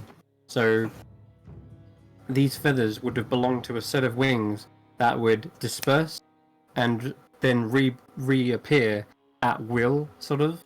Like And you Patience. can you start to imagine, oh, is it like Patience's wings, perhaps? But they're not. There's something else about them that gives them another quality. Rather than being perhaps fully angel's wings, it feels like there's a more human quality to them. There's actually a strange sort of etherealness that you didn't realize to this feather that wasn't there before. And you basically mark that up as perhaps being an Asamar's feathers. Asamar are able to summon their own set of wings, and if you're not familiar with them, I think, well, you aren't perhaps as a person, but you definitely are as Llewellyn. You've probably read a lot about them. And I've met one. And you've met one. Memory. So, they are effectively human-based creatures. They're humanoids, but they've been it's a plain type. They've been bestowed upon with divine powers. There's a number of rumors as how Asamar were originally brought about, how their kind of origin was brought into the being, but most people believe that it was from the breeding between humans and celestial beings. They're basically like, yeah, they're like they're the offspring of human and celestial breeding, effectively. So they've always got this kind of quality of celestial about them, and that's where you're probably picking up the divine magic. With the Arcana check on natural 20, you don't seem to find any more other than these kind of latent ones, that they were used as perhaps wings, but without all of the feathers, it's basically useless on its own. You'd need like hundreds more of these to be able to create enough that would give the ability of flight. And that's pretty cool as it is, to be fair. There is one more actually thing, but it's not a quality. It seems to be more at the end of the feather, like sorry, the nib, like the bit you use to actually write with. Yeah. It seems to be a quality of necrotic magic around it. It's not like there is necrotic magic there. It feels like it's had the effects of necrotic, rush or surge through it. It's not like it just feels like it has been drained away in some aspect. Like there's less of a magical sheen, there's less of a divine quality. It's kind of been reversed. Like the divine quality has been pulled away, taken from it, and instead replaced with necrotic. And you, with a natural 20 on the Arcana, you can guess that this is probably what caused it to be permanently detached from the ASMR. Okay. Some sort of necrotic spell, probably a powerful one, somehow reverted the natural powers of the ASMR's wings, basically forcibly tearing them from their sockets effectively. Okay. That would have been Yeah. painful. Next, I'll move on. Oh, actually, I've got more. So, Okay, the go on. quality, it's not an additional thing, but it's basically explaining why. You know how it cries ink. Yeah. Whenever there's an emotional, sorrowful moment, it seems to release this ink. That seems to be a side effect of having been in the Feywild for so long. That's where you picked it up, correct? Yes. Yeah. So it seems like magical qualities and the actual emotional magic of the Feywild seems to have been suffused with it, and that's what's giving it that doesn't seem like all feathers of this ASMR once produced ink. It's just something that it seems to have obtained after being in the Feywild for so long. Alright? Yeah. Okay. So Alright, next piece. Anything else? the dragon chessboard. I want to know how it works and how to use it. The dragon... Yeah. Other than just Dragon... step into it, how would I be able to use it to like begin a game, as we did that time? Hold on, which item is it, sorry? The dragon chessboard, the one that sucked us into. Would I be able to use it to suck people? Oh, the dragon chest. Okay, right. Yeah, absolutely. So it is a conjuration artifact or some sort. The magical quality of like absorbing people into it was one that was unexpected when you first experienced it. But I believe it was a willing participation, correct? You guys all agreed to have this game with Tux, right? Yeah, but we didn't expect to be dragged into it. Right. As it So happened. effectively, in order for it to work, it has to be sort of cast on a willing creature. Otherwise, there is a contested save. Save DC. If you were just using it as like a trap, effectively. Yeah. If someone was to inspect it, pick it up, they would be like, "Whoa!" yanked inside. And that is a charisma saving throw. Oh, charisma. Yes, similar to how banishment works, effectively. And you know what?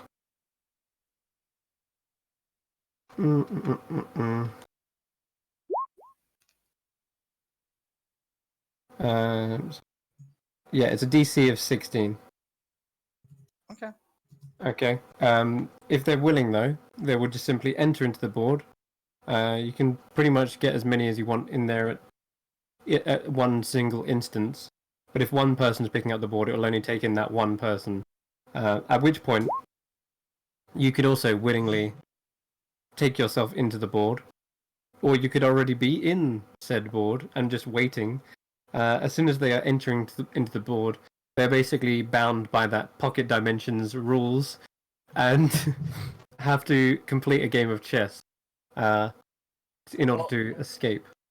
But I also know that I can also use it as a little hideaway because we've used it before like that. Yes, but yeah, effectively this property can only be used once per day, though. Yeah. So it can be used as a hideaway. So I don't necessarily we're not forced to play a game every time I go into it. I can activate it to play a game if I wanted. The game has to be completed, win or lose, in order to escape it. Oh. Yeah. When So we're if you in, place yourself inside, you need to await a challenger until one comes, and then so if you put yourself in there just alone, you'd be stuck in there until another person picks up the board and gets sucked in, and then once the game is fully complete, then you'd be both ejected out. So when we used it to have a long rest, did we? You probably had to play a game of chess, yeah, in order to complete it and get out. It's not a big deal, but it definitely eats up a little bit of time. You wouldn't be able to jump in and jump out. You'd have to jump in, play out a whole game of chess, and then jump out. Okay. I mean, it could be used in that somewhere, but it's interesting. Yeah. Next, I want to identify the orbs with the elementals and see if I can figure out a way of helping them escape when the time came. If I wanted to, well, when I get to free them into the elemental planes.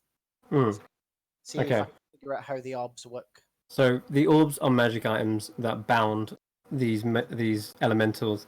They can't be destroyed as they are like magic items unless perhaps through a special ritual or a corresponding magical item pulls them out of it. So it's not something you can just throw on the floor and smash, right? No. Some magical items can be destroyed by certain things as you identify it. You can roll me an Arcana check. Okay. This one won't go as well. 15. 15. Okay. You've heard of certain gods have the power to destroy certain items. And usually legends with items being like forged, normally it's only with the thing that forged said item can it be broken. So think like the ring from Lord of the Rings, it can only be destroyed by the fires that made it, right? It's similar in that fashion, in that only can it be destroyed by perhaps you guess, this is rather a guess rather than confirmation, it's perhaps if you take it to a place where its element originates, you would also be able to break it there. Oh. What about the idea, if it's a magical orb, what about the idea of maybe dispelling the magic that holds it? And Yeah, that's not going to work. There's no magic to dispel. It has had magic cast on it, but it is not something you can simply dispel. You can't dispel a +1 sword to not have +1 on it anymore, right? That makes sense. yeah. Dispelling usually is to counter some sort of ongoing magic, but it has now got magic fully ingrained in it. Okay, so that's that. The manual that I wasn't able to destroy. Manual of Flesh Golems. Yeah. Likewise, it is a magical item. You can roll an Arcana check. Although this is sort of in line with that same thing. Yeah, it's exactly the same. Again, once legends tell of things, powerful gods that could destroy magical items, deities that have the power to rid them of the world. But also, what is it? Why is I didn't know it was magical, but obviously. Okay, it's magical because it psychically transfers information from the pages into your mind forcibly through psychic transmission. And so it's not like traditionally reading a book. If you look at the pages, the runes on that said page will then enter into your mind. And if your mind is not stable enough or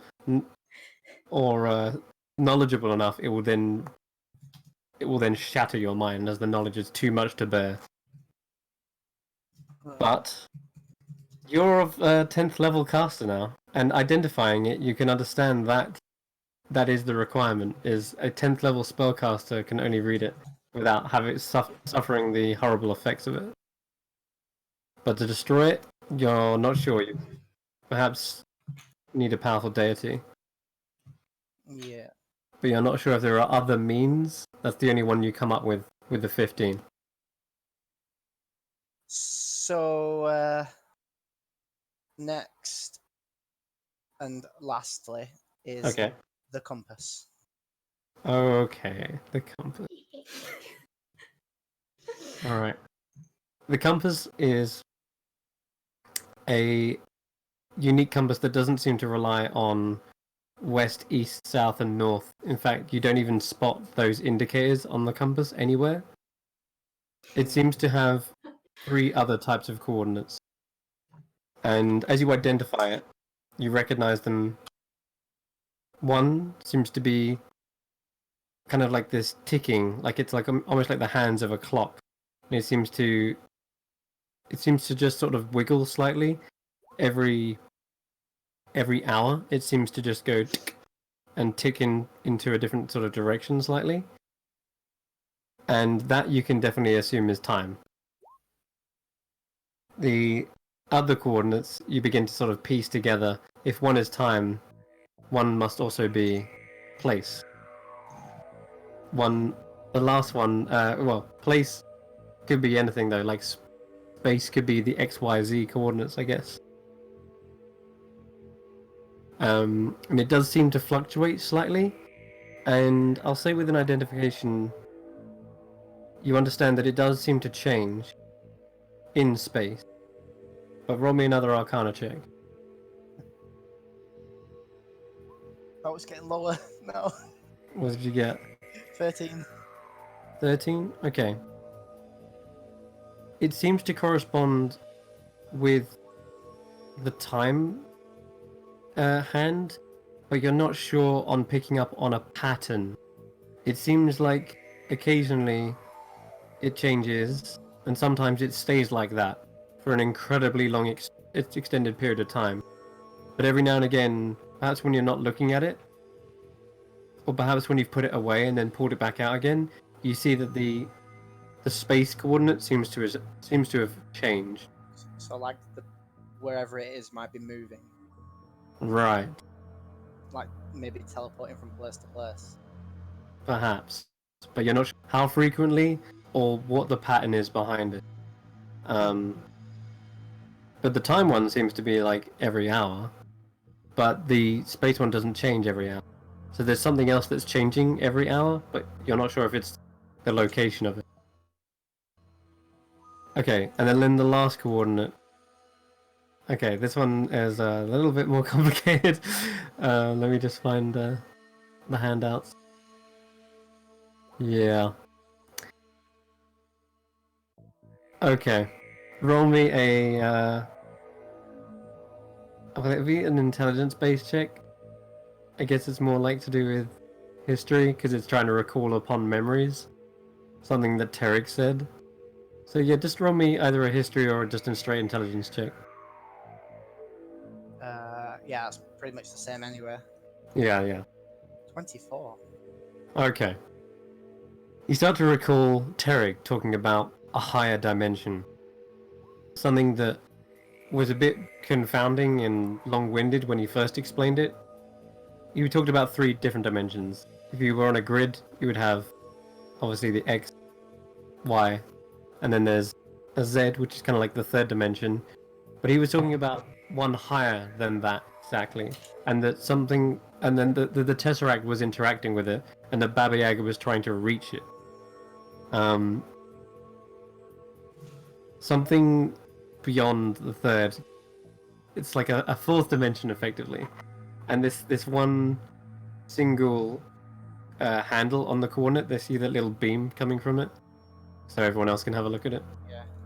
That one beam doesn't seem to change at all. The others do. This one is constant. And you're not sure whether that's because nothing is changing, or because you physically can't perceive that it's changing, because whatever it's doing is on another dimension. Okay.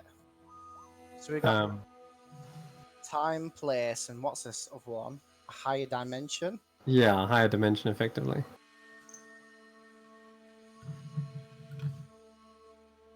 I mean, the 4th dimension is sort of described as time and space, but it's still not fully understood. That seems weird. Seems very weird. But it doesn't seem to change at all. Right, so yeah, what you said there was 4, didn't you? So there's time, place, and No, there are 3.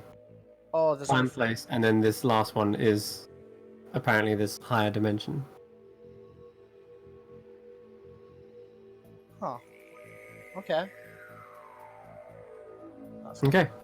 Other than that, though, you can tell that this, I guess it has divination magic over it in order to locate something that seems to be in constant fluctuation. Hmm. And it seems to divine the location of it, and it seems to be tied to it. And it's also Terig, so you know that you could probably scry on Terig with this if you wanted, with an Arcana check, but yeah. Yeah. Alright, is that everything? That's all the identifying. I'd also like to take a look at what Tan gave me. That piece of paper with The tan, okay. ingredients on it Alright. for. You look over the scribbled notes, and it's weird.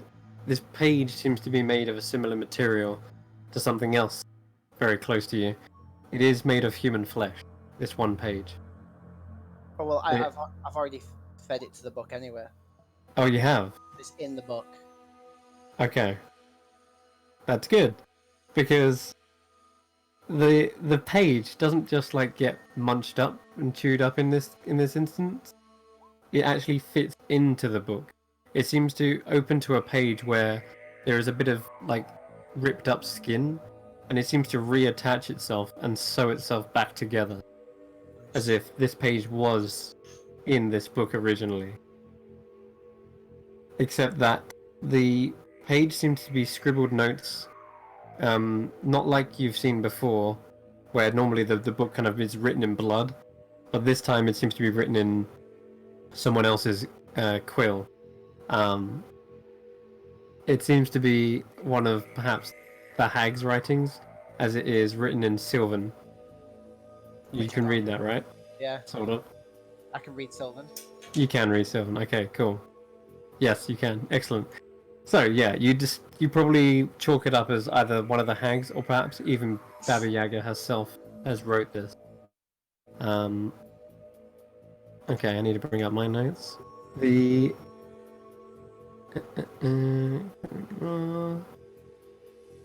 okay, here we go. Right. The list of ingredients is all there. It seems some of the writing says that I'll probably even do it in their voice. Says that's strange. Seems like the words disappeared when I was writing them. But when I ripped the page out. That's no trouble. I have memorized the order anyway. And the ingredients. So there shouldn't be a problem recounting them. I'll just scribble in my own note. And you start to hear the actual voice of Green Ethel as well, who is still within the book. You see the tongue sort of twitch on the front cover of it. 2 pinches of pure arsenic. 1 pinch of belladonna. 1 measure of fresh phase spider venom. 1 measure of fresh wyvern venom. 6 doses of midnight tears. That should be enough. And then it says, mixed ingredients interesting. Might have to use... Yes, might have to use Betty for this one. Her blood is still fresh. And then another one below that says, and as for this one,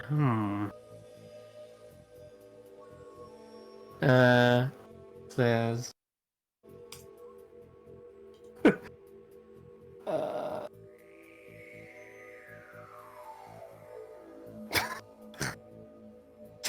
says, well, we'll probably use Brenda's blood on this particular ingredient. But they'll need to be, they'll need to be killed by the mixture of belladonna and arsenic. Wait, what? Yes. Right. And it So- says, And Betty, what a terrible fate. Just so happens I was keeping face spider venoms in her cell. And, oof. Right. One sec. So Betty Yeah. needs to be killed using arsenic. No, bias, face spider venom. Oh, but I also need face spider venom for the potion as well. You do that as well. And the belladonna and arsenic seems to be that this Brenda needs to die from it? But I also need belladonna for the potion as well. Yes. That's correct. And does it tell me who Betty and Brenda is? Nope. It seems to be scribbled notes, as if an afterthought. Doesn't say specifically who they are. And you know that the potion was created, right? This isn't something that she's going to acquire. This is something that was created. So in anything, it's more like in the present tense, I guess, afterwards. In fact, I'll get onto the notes in a minute. But wouldn't the green hag in the book be able to remember what these are? So wouldn't they be able to tell me? The green hag says, "Oh no. This is Baba Yaga. She created the potion." Oh. Fuck. Hmm. And you don't know who a Betty or a Brenda? I'm trying to recall. I recognize one of those names on the page, but the others may have been before I was, hired. The next one down, she says, "Continue reading."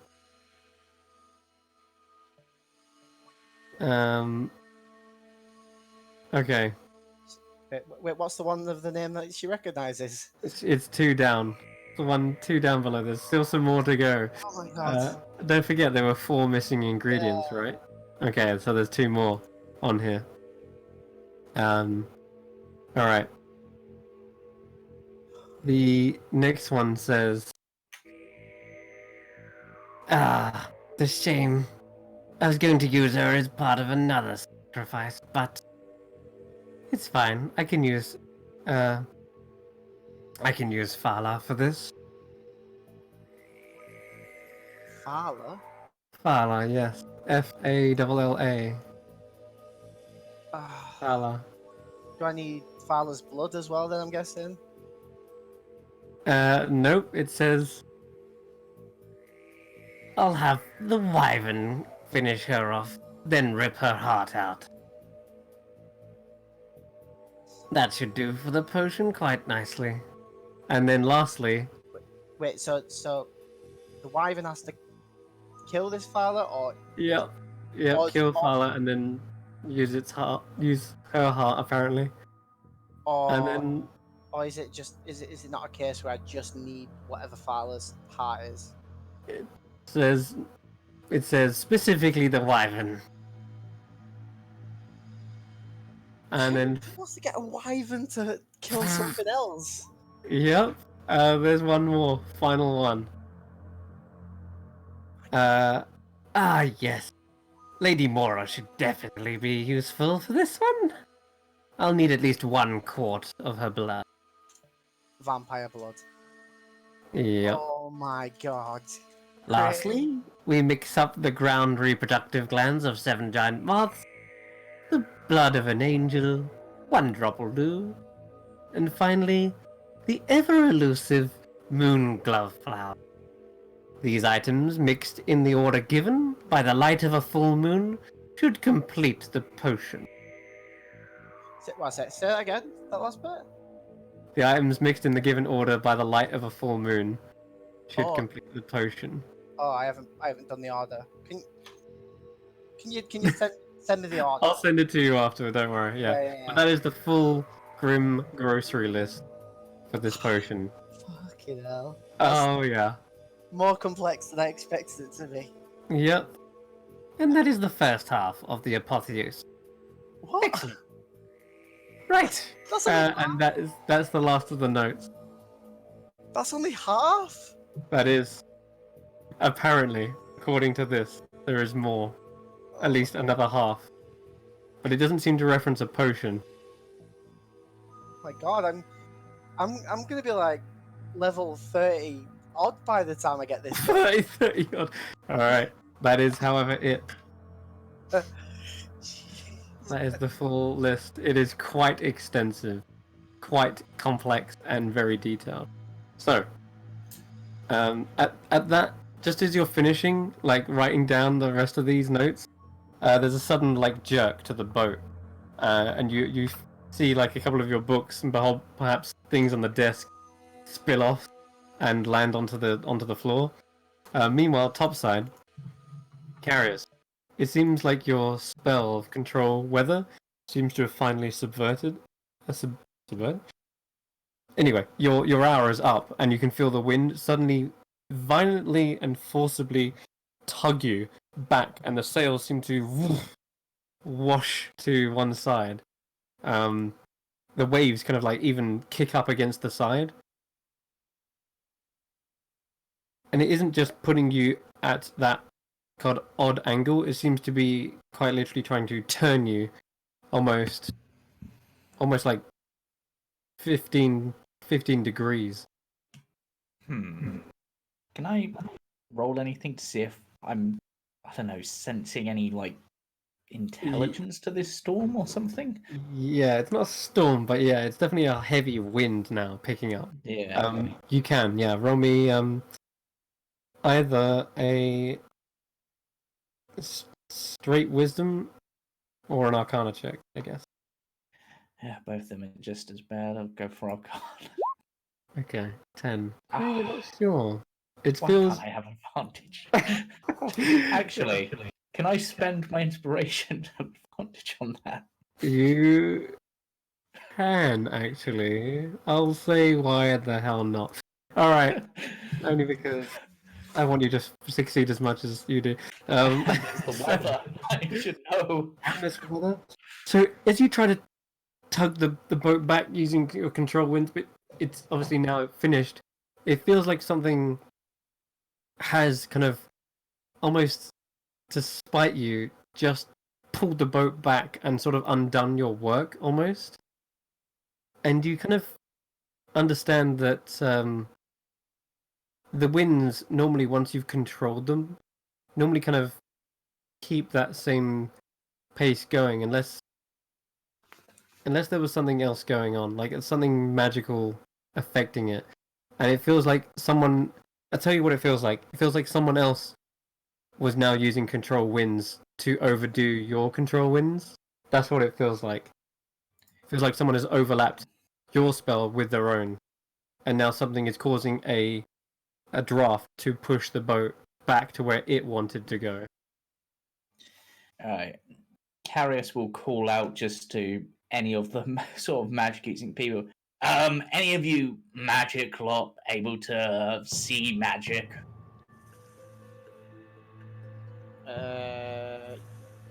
Oh wait, I'm in my cabin, so. You are, but that jostle probably stirred you out of your. Okay. Actually, Carius will go, wait, I've got an idea, we might have this, and Tapclo will fly down in the cabin and just go, Llewellyn, can you see magic? I can detect. Carius is asking if anyone can see any magic on deck. Yeah. Irene, can you see it with? I'll ritual cast my detect magic. No, I can see through magical darkness. but Yeah, I that's can't right. see That's the other one. magic. Okay, cool. Yeah, that's Eldritch Sight. Okay. I'll cast my detect magic, and then I'll come out of my cabin. Okay. You come up to the top of the boat, and you're looking around, and you start to see an aura in the actual winds, and you see it in the sea as well. There is a combination of two spells on effect right now. and both of them are transmutation magic. Yep, there's definitely magic at work here. One is control water, the other is control weather. Can I use... Wait. One's control water and one's control weather. Carius, you, I can, but... do you know what Again. sort of level these are at? Yes, with an Arcana Well- check, you can tell. Well, I mean, you've got Control an... Wind is normally 5th level. Yeah. However, it feels like both of these have been cast at a much higher level. It feels like the force of these wasn't it wasn't like overusing yours. In fact, yours seemed to work fine in like countering it. But normally that wouldn't be the case. If you were trying to dispel it, you would have an incredibly hard time. Both of these feel like they're beyond your level. They're, with a natural 20, I'll say that they're both cast at practically 9th level. Yeah, something really powerful wants us to go somewhere. I'm going to... Which one seems like it's more... doing more to the board? They're both completely in unison with each other. In fact, you could tell that talking with Carius and going off that natural 20, you can tell that whatever is doing this is able to concentrate on both spells at one time. I'm going to attempt to... That's not good. I'm going to attempt... Because Carius can still try and counteract the wind one, so I'm going to try and get rid of the water. Control water. Mm-hmm. I'm going to cast Dispel Magic at 5th level. That should... Okay, roll a... That should... Wait, do I know that using Dispel Magic at a higher level Yeah. lowers the DC? No, it doesn't lower the DC. No, it doesn't. The DC is 19 flat. So Oh Yeah. yeah, I'm just gonna do it at that then. So what do I need to do? DC 19 intelligence check. Straight intelligence? Yep. Nope. You are unable to pull this magic away from the weave, and it feels like some otherworldly force is propelling this vessel somewhere. Damn it. Alright, Captain's on deck. Gareth, what seems to be the issue? it seems that something or someone really wants us to go this, exerting way more magic than even I'm capable of, and they seem, based on what Llewellyn's seeing, able to somehow concentrate on 2 spells at once. They're both controlling the water beneath us and the air around us to drive us this way. He cranes his neck up towards the crow's nest and shouts, "Any ships on the horizon? Is there anyone doing this to us?" And from above, damn my note. You hear Finzu say, "No, doesn't look like anything's out there. Just us, all alone. Well, supposedly." What about above us? Yeah, I'm looking up. He's looking around up into the sky. Okay, so there's He's there off looking below. Alright, he sighs, he goes, right, looks like I'm going for a swim. Alright. Carius, Well, would you keep like my him arm to on. join you? I mean, the company would be nice. Well, if With anything this, happens, I'm able to get out quickly, so... Yeah, with this, Carius will cast Alter Self upon himself to basically assume a more aquatic form and dive over the side of the ship and start looking about underwater to see if he can see who's causing this. And I'll roll dive a down as perception well. check. Perception. I suck at perception. I should... Oh, Okay, that's cool. Wow, that's back-to-back 20s effectively. Okay. You can see the currents are pulling this vessel in such a way, but there are no creatures down here, apart from perhaps the odd school of fish that seems to also be kind of in unison with the ship. You see that there are no like marrow. There are no like weird like invisible creatures down here, perhaps just steering the ship. Otherwise, you'd perhaps like see bubbles or see sort of displaced water.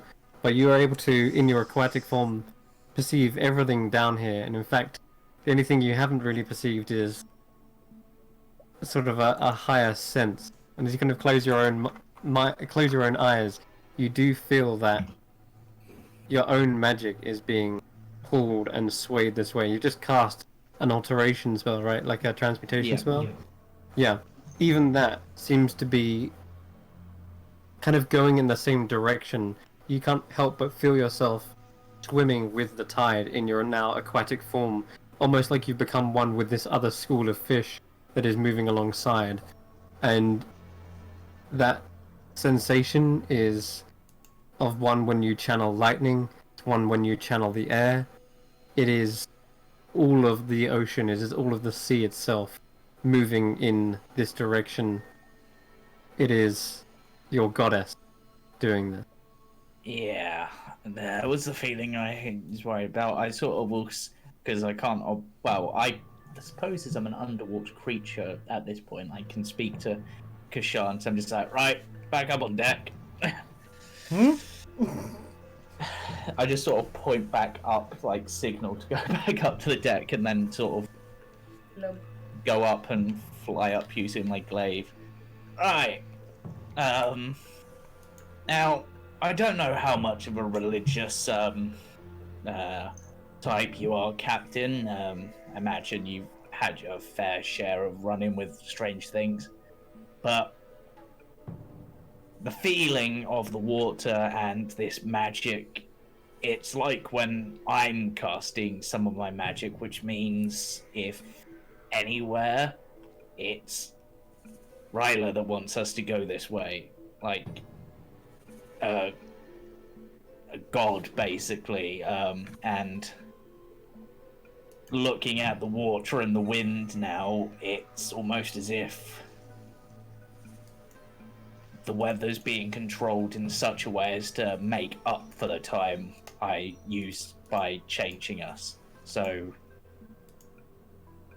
do we have any ideas what's this way? It's definitely not helping us on our destination. The Stratus Archipelago is southwest of here, and this seems to be taking in. It seems to be aiming us back south again. We'll be basically going alongside the coastline. We'll be adjacent to the coastline right now, but we're far out from the coast. I mean, didn't you say something about it moving? It is. It does apparently, but we're still many days' journey away from that sort of area of moving. Do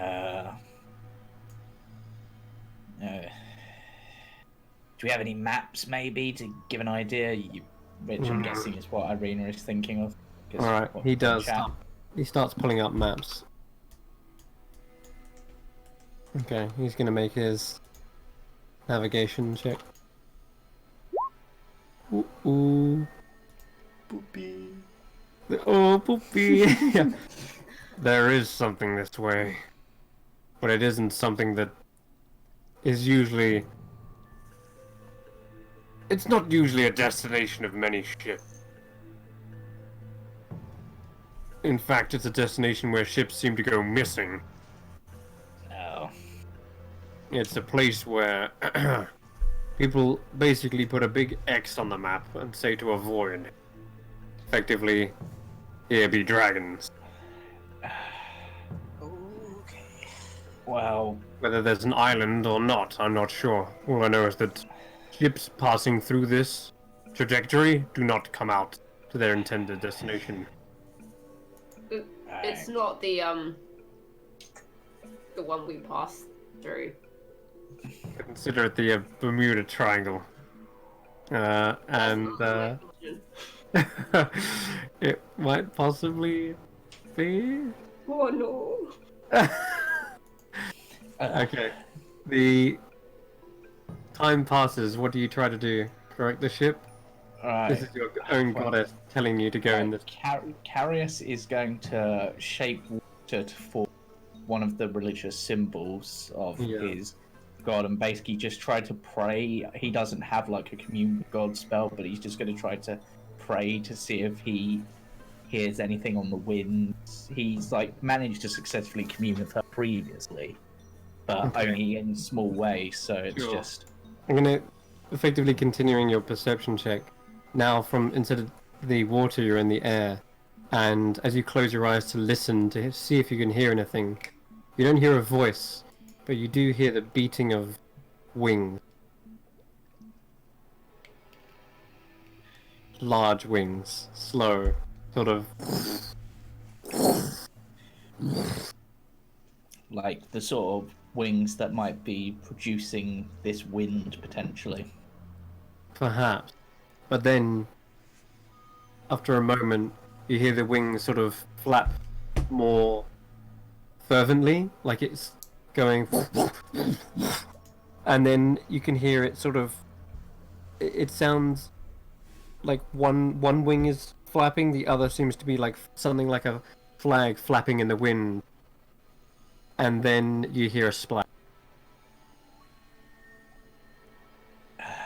An almighty splash it is. Does it sound like it's coming from a particular direction? The only direction you get is the direction that everything is flowing. The wind, the water, and the fish below the surface. So it seems to be in the direction we're going. Yes, everything is heading in that direction. And that's almost like where the sound came from. Okay, that really doesn't answer my question, but I think maybe there's something there that needs rescuing.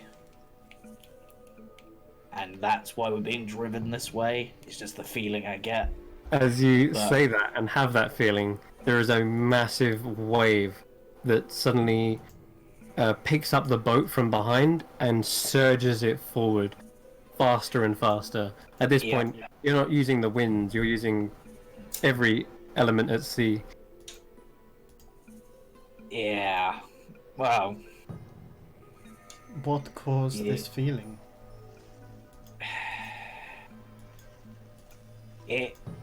Well, my family have always been particularly in touch with the weather, and Ryla, it's believed that a lot of our powers come directly from her in one way or another. Focusing on the wind and the water, the only thing that I was picking up was it almost sounded like some large winged creature trying to fly, but then one of its wings gave out and fell into the water. Don't be dragons. And it's in the direction we're going. Don't be dragons. Don't be dragons. That's actually an interesting question, because sometimes you can tell the difference between like wing beats. Did it sound more like feathery wings or like bat wings? It did not sound feathery, no. It sounded large, voluminous, like it picked up massive gusts with one beat of its wings. Yeah, it definitely don't sound like a bird. Maybe a giant bat. Could be a dragon. Could be a wyvern. Could be... what else has wings? Flying fish. Yeah, it could be a flying fish. Maybe a... So that's not wings, that's more flaps. Right. Ready the cannons. Ready the harpoons. Ready the ballistas. Ready 'em, but I would say maybe hold off on firing them just in case. Yeah, that's a really bad idea if we're heading in the direction that I think we are. Why? What do you know? On the way back from the Clod Coast with my friends before we got to the capital, we passed this. There's a thing there, sort of. A thing would speak makes sense. Thing. I don't know how to describe it. It's a being that's kind of a amalgamation of broken boat pieces and refuge, and it's guarding something, and it tends to suck boats in, and that's where they go missing. That doesn't sound good. I mean, he's a guardian to stop people getting too close. So the cannons are a really bad idea. I might have angered it last time. No. Well, that part I can believe. You've seen this thing then? Yes. And we survived because we realized it wasn't hostile towards us because it's angry. It's because we got too close and it was like, oh no, you'll die if you come any closer, off you go. But if something else has angered it and your goddess is saying to save it, then I'm concerned that the thing has got out, whatever it is. Should we be worried? Not worried, but maybe be a bit more cautious. Yeah. Like I pull open my notebook and there's like a scribbled drawing of this thing, but it's literally, it looks like scribbles in a human shape. I mean, do you have any of like those illusions? Project an image of it. Give us an idea. No.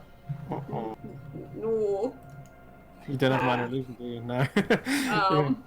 No, it's not your No, thing. I'm a fire mage. I don't. Could Candlewick maybe form the shape out of? He can try. The smoke comes free from your scabbard. But then it's probably blown away immediately. It is immediately dispersed. You feel like Candlewick. You feel like you feel like a burn sort of scrape across your arm, as if it's like trying to cling on to you as it's being pulled away. I just sort of disperse him, like dismiss him. Okay.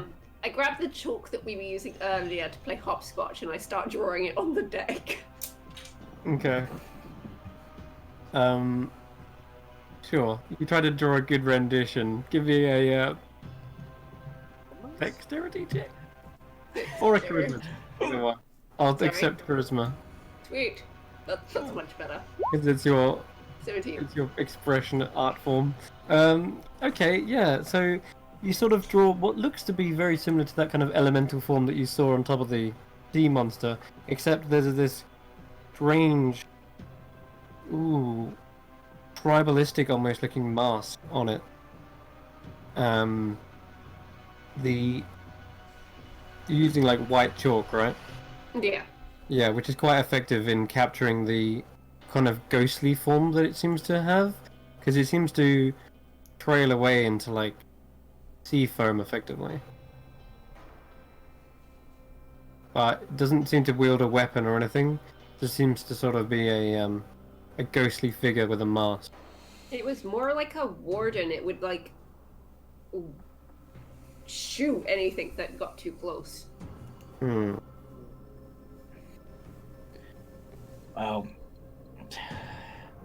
the only thing I can think of as a possible idea is that I try to go ahead and see if I can speak with it before the ship gets there. I mean, you can take the ship there, but I would say don't fight the current. When it comes to it, you've got to... The way we escaped last time was to use the momentum as we came around, and it tried to bring us in, and we used that to get ourselves out. I would just say be ready for that maneuver. That I can work with. That's Like kinda a like U-turn. us. Yeah, it's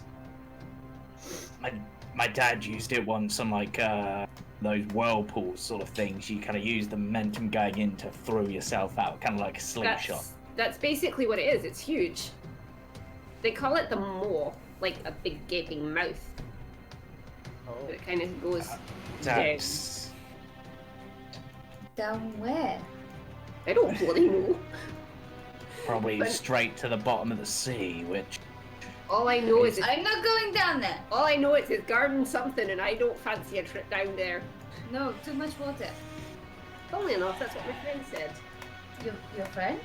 Yeah, she didn't like water much. Who was your friend? She were made of fire. What? Yeah. Big disaster, that one. Candlewick was none too happy either. Big puff of smoke. Well, I mean, he's not happy on a boat anyway, but... Was your friend a Genasi? Yes! I imagine you've probably seen a fair few. I knew one. One? I thought you were from the Claude Coast, aren't they native? Mm, my auntie Smolder was a Genasi. Smolder is your auntie. Yeah. Interesting. You knew her? She's my friend. Wait. She's like trying to think back right now. She's like, wait. When did you learn about Smolder? When did you meet Smolder? Maybe, like, okay, if I've been stuck in the capital for 9 years, maybe 10? A few months, 9 and a few months. Wait a minute. When I was a little girl, Aren't you still a little girl? I'm 19 years old. I'm not a little girl. But when I was a very little girl, We'll come back to that conversation. shut up. I made no reservation. Anyway, I haven't seen my Auntie Small in nearly 10 years. After she went gallivanting off, traveling with a group of people. You just see Irina basically sink into her coat. There was like this weird guy who wouldn't show his face, and there was an old crinkly lady who did kind of scary, and there was a younger person with long black hair. Wait, I think we've established that I am the one your auntie left. She's still alive. I think. oh! Like,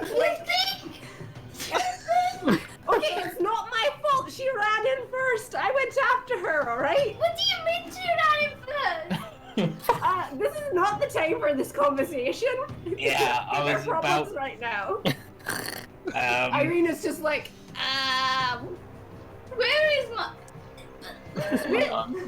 we'll put a pin in this. Let's survive this, and then you can kill me afterwards. Oh, I am going to kill you. Holy If you do not tell me where she is. Right, so Captain, I don't know if you've had to do that maneuver before, but probably, if I remember rightly, you kind of keep sort of slack on, and then sort of at the last moment put all sails on to sort of throw yourself out. Exactly. Well- Seems like you know the... It seems like you know how to sail. I will need some assistance, though. Perhaps an extra boost to escape the momentum. Be ready. Oh. All hands on deck. Aye, Kiwi? Captain. Kiwi, Lime, ready those cannons, just in case. Alright.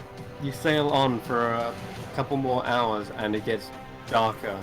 Not due to being later in the evening, but more cloud cover seems to be present. The storms get choppier and choppier. In fact, it feels like even the momentum which your waves are carrying you, even that seems to be fighting against whatever force is now upon the ship. As you see the front getting battered and battered again. Thankfully, due to your handiwork and those repairs, those incredibly high rolls earlier, the ship maintains integrity and does not splinter into pieces. The waves lapping up against the side do not break the side of the boat. And so the ship continues onwards, sort of jumping and hopping over these waves, eventually coming towards something. I need everyone to roll me a perception check.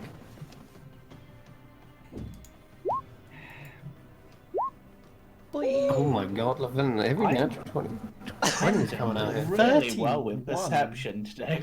Yeah, you are. Okay. You hear a loud boom, which seems to echo into the distance. And then it's followed by another one. Seems to reverberate almost. Everyone considers it to be a first gunfire, and you hear the captain say, "Ready those cannons! Seek a target. What can you see up there, Finzu?" And as he's looking around, I'll roll his one as well. Oh my god, he got a 19. He says, "Sails!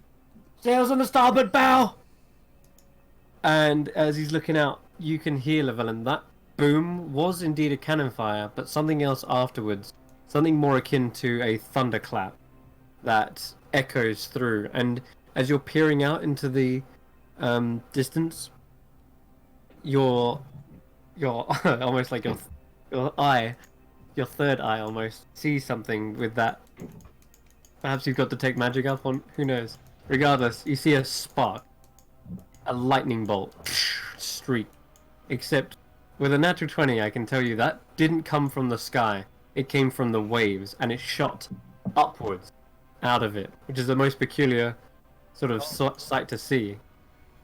Almost like the sea spat at the sky in retort. But it was very close to the sails that are now being pointed out by Finzu in the distance. So something from the sky is attacking the sea, and something from the sea is attacking the sky. You don't see anything from the sky. You just see huge amounts of cloud cover.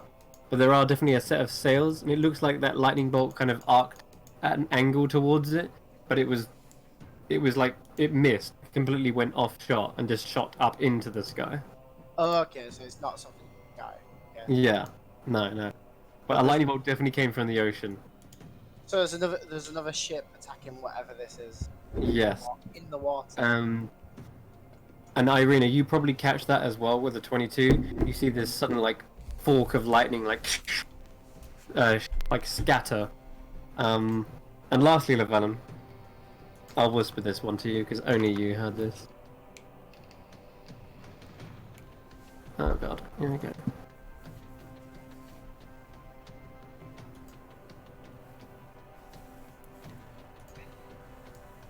Okay. But yeah, this thunderclap kind of reverberates. The wind is blowing in your ears, sort of dispersing that sound. And you can tell that the water begins to kind of churn and spin, and suddenly you see a vast amount of sea foam up ahead, kind of like this white foamy substance, and it seems to be coming straight towards the ship. Our ship. Yes, your ship. Everyone sees this though. Oh shit. I suggest maybe if we stop the hostile ship over there, maybe whatever this beast is will let us go free. That kind of coincides with, your god, was it goddess? Saying that some beast is in danger. Is this the same thing that basically happened last time? We should save it. Where the warden basically headed towards the ship? Mm-hmm. Okay.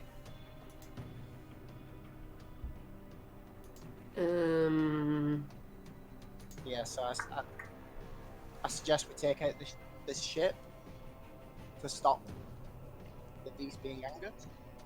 Thus, saving it like Carius said he needed to. The ship itself, is it being aggressive? Like, obviously it's fighting back, but like, is it defending itself, or is it just... Oh, you can hear gunfire going off. You can't necessarily see what they're shooting at, but they are definitely opening fire on something. And you can see the kind of dull light in the distance amongst the cloud. But it's not fighting another vessel. You can't see another set of sails anywhere. Is it like firing down into the moor though? Okay. So about that more. You can hear Finzu saying, Captain, there's something else. The ocean looks like it's opening. And suddenly you see the waves start to sort of dip. And ahead of you, between you and the other ship, you start to see a kind of swirling of water. And as Candlewick comes, another little puff of smoke comes out from Candlewick. It gets dispersed again, but as it gets dispersed, it's trying to like swirl away, trying to warn you about this, but it didn't get quite the chance.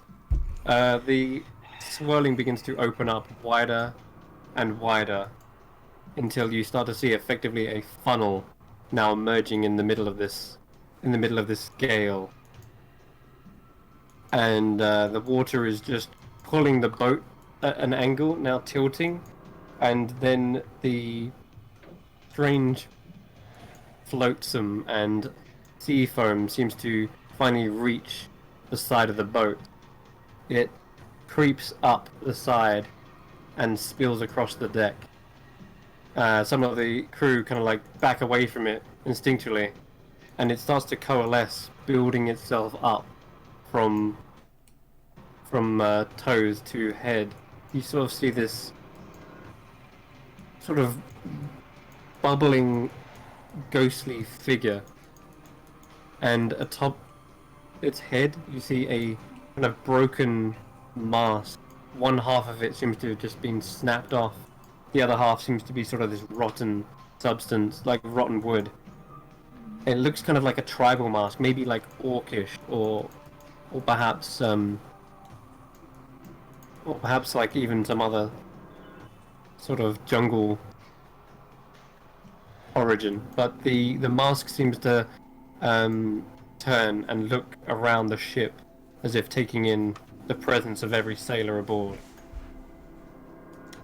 Hello again. It then meets eyes with you, Irina.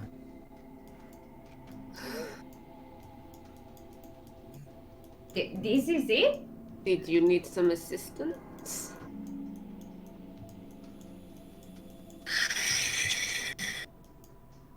This soft, long, drawn-out, sloshing kind of noise. It sounds like it should be a response, but to your ears, it doesn't make any sense. Carius.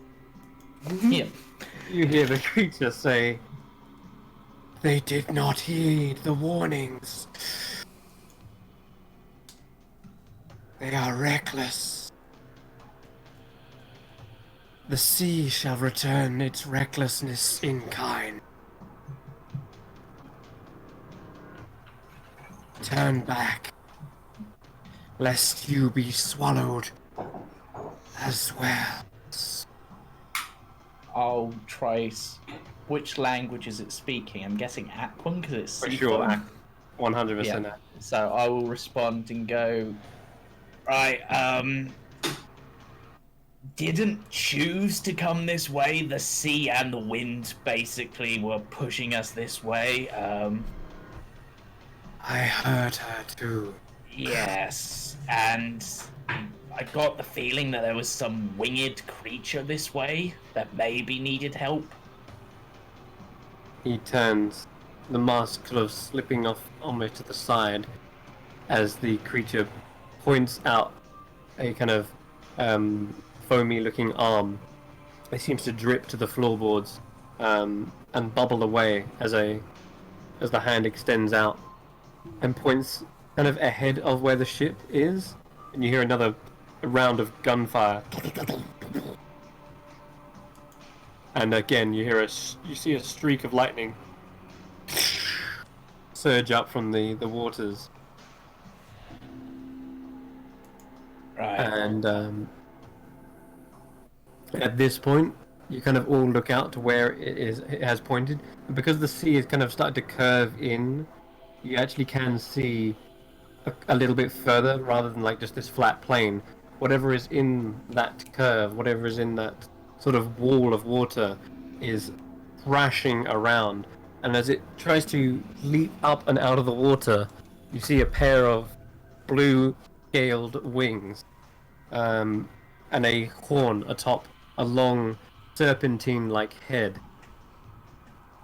It is struggling in the water, and you can see one wing has got like a hole completely torn through it. And at this point you hear like a roar of pain and agony. And it is a draconic roar in nature. It's just this pained roar. At that roar, you also feel the ship start to tip and steer into the actual moor itself.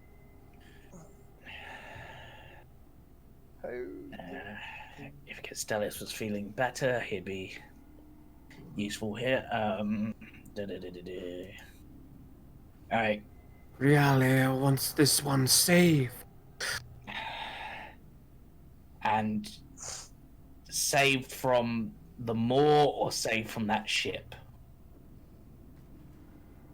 Or both?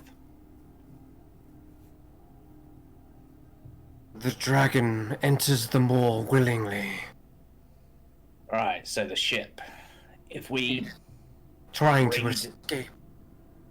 if we bring down the ship, would that grant us safe passage through? You are at the mercy of the moor.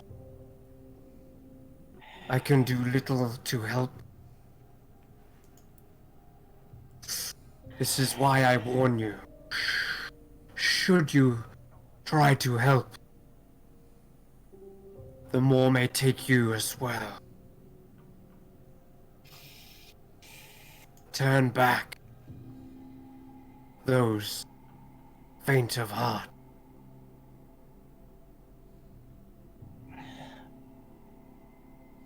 As we're fairly close, how big does the other boat look? Does it look like it'd be bigger than ours? Or... It is roughly the same size, if not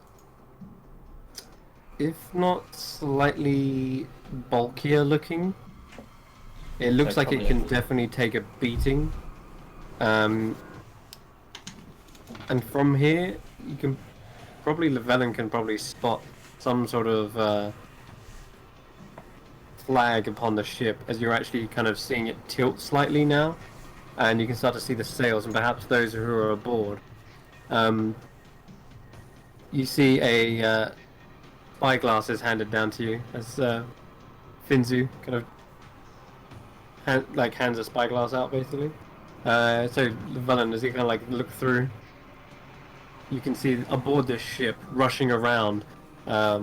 They seem to have long halberds in hand.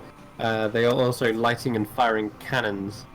They are large ballistas also aboard the back of the ship. And manning them are armored and scaled looking creatures, bronze of color. They look to be dragonborns. And the whole vessel, the whole vessel kind of has this huge like dragon figurehead attached to the front. The side of the boat has this armored, scaled look to it, and the flag that's flying is what looks to be a set of swords, kind of arranged in a kind of like a toothy looking pattern. And they're hunting this dragon, by the looks of it. It looks like it. Yeah, they're firing ballista at them, at it, and you can see a number of nets as well aboard, ready to perhaps capture this thing. Using the spyglass, how many do I count on the on the? Oh goodness, there's probably at least 40 of these Dragonborn aboard the ship. So yeah, looks like a load of Dragonborns hunting that dragon, and it seems there's about 40-ish on board. So what do we do, guys? Well, if we're destroying it, surely that cannons are going to do the work. I mean, we may be less in numbers, however, if the dragon sees that we're helping it, maybe it will be us plus... I mean, how big's this dragon? Okay, from this distance, you kind of like peer over. It looks like a large creature, definitely thrashing around. Not massive. It could easily be pulled upon the boat and netted. Yeah, it's only like a large. From us? How far away? Oof, okay. That's gonna be one for looking at the map. Each one of these squares is like 30, 20 foot. It's gonna be about 20 times 160. We're looking at... God, math. Well, if it's 20 times 160, that'd be 3,200. Yeah, I'm gonna say it's about 3,000 feet away, roughly. Too close? You're close to the moor. Oh yeah. It's on the other side of it though. Llewellyn, based on what you can see, do they seem to have noticed us yet? Do they seem to have noticed us? As you're looking across, you do actually see a Dragonborn has a spyglass out and is looking across. But they seem to be looking at the dragon primarily, and then they seem to scan the horizon and do spot you, as they seem to be diverting their attention between the dragon and the moor, and weighing them up with equal severity. Yeah, they know we're here. Well, what if we make ourselves a bigger target? It might leave the dragon alone, giving it a chance to escape. Maybe. I mean, if we get within 150 feet, I could do something big. I mean, 500 feet, and I could do something Yeah. potentially suicidal, but... Currently Please 3,000. do not do that. The captain is weighing this up. We're gonna have to sail in to use momentum to get out, so I don't know where that'll take us. Maybe it'll take us close enough to do a bit of damage as we bow ourselves out. You hear the ghostly creature say one last time. This is your last warning, Captain. I look to the captain, be like, alright. Well, we weren't getting our way to begin with. Seems your goddess really does want this thing saved. However, I'm putting all your lives at risk if I go down towards that thing. Are you sure you can get us out? Irina, you've survived this before. Counting on you. Carius, you can also use a bit of your magic. Perhaps if it is finally in line with your goddess, we might be able to use it properly. Yes. Okay, just a quick question for boat-friendly people. Where do you keep your gunpowder on a boat? Below deck. Well, I know that, but I need a specific target. What are you going to do? I mean, they clearly have a lot of gunpowder, and I can... boom. Towards the middle. It'll be in the center of the ship, most likely. Slightly to the back as well. And who is brave enough to come with? I can get you on the ship. I can get on the ship. I can take another person with me, too. I could probably do it pretty fast. But you might blow up. I have speed on my I side. can I'll get us be- back. I can get us back again. I think. Let me double check. You better. First you take my auntie, now the cat man. Do not take the cat man from me. I don't have quite as. Okay. Makes me think you have a very. Based on the range you mentioned, you've got a very Yes, particular. it's very Which is- particular, and you can probably which- guess what it is. Which is the one teleportation spell I was tempted to take but haven't. Sounds like you have a plan. I mean, Yes. it's not foolproof, and I just look at Kashan. We could both die. Can you pull it off? If you die, I'll never forgive you. All right. It's okay. Can you pull it off? Right. That's all I need to know. I have a lot of confidence. I reckon I can do it. I put my hand on Yeah. Taylor like, can I do it? Can we do this? If Save the you dragon? two can attack the gunpowder, I can provide you a distraction up on the deck. All right. That would work. Surrender, take us in. You see, he's like, "Aye, Captain." Yeah. He kind of lets go of the wheel rather than steers it, and you see it just like spinning. The strange, ghostly foam seems to melt away slowly across the board, and says, "Very well." As like I pass the watery dude, I'd like fist bump him, wish us luck. Just You will need more than luck to escape the moor a second time. eh. It seems to then slowly, it seems to like wash away as another wave hits the side of the boat and drags the foam straight off. The mast clattering against the boat and then finally spilling off the side and falling into the water. It's lost beneath the waves. As you begin to bring the boat closer in, the waves become more tumultuous. You feel the boat rocking and tilting at an angle, such an angle that it's almost similar to the way the Kraken was leaning on it and pulling it down. And as you tilt, you start to see down and into the moor, the center of this funnel. It is not just an empty circular funnel of waves. You start to see pointed rocks, sharp, jagged coral that seems to go all the way down. As you look closer, that's not coral. That's not rocks. Those are teeth.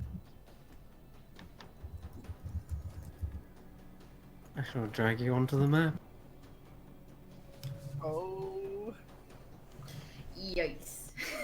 Oh. Oh boy. Okay. All right.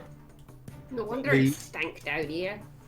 The boat begins to sail around, trying to get closer. As you can see, the other boat is still quite far away. Each of these squares are effectively like 20 feet. So the boat begins to sail around. However, the other one is equally kind of twirling and getting closer to the center as well at this point. Some of the Dragonborn see you across the side, and it sounds, before long, you can actually see there seems to be something fast approaching. Some sort of smaller dragon, perhaps as big as your own Carius. It looks like a pseudo-dragon. And it lands That's how upon... Yeah? Is that small? Okay. Yeah. Right, There's so- another... A dragon seems to land upon your ship after a few more minutes of sailing around. Yeah. And it begins to open its mouth. But it doesn't seem to talk. It just opens its mouth and a voice seems to come protruding forth. It sounds like perhaps this is perhaps an animal messenger of some kind, but it seems to have this kind of bronze color and it's even got like a little chest plate. Why not? All right, what is it? Okay, you hear a stern, feminine voice come forth and says,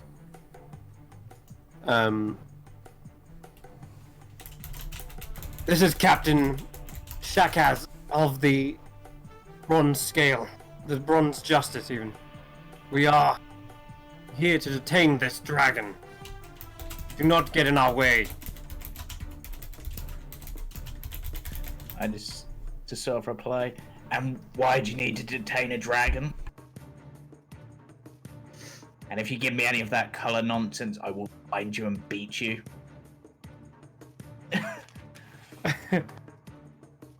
It does reply. But it seems like it's almost about to say something, perhaps along those lines, like "blue dragons are evil," rah. But instead it just says, "That is none of your concern. Stay out of this. This is Dragonborn business." Shakak, It's the sea. It's my business. the animal Is my messenger response. then, the animal messenger then lifts up its wings and starts to head back. And its last remark is, "Do not stand between us and justice."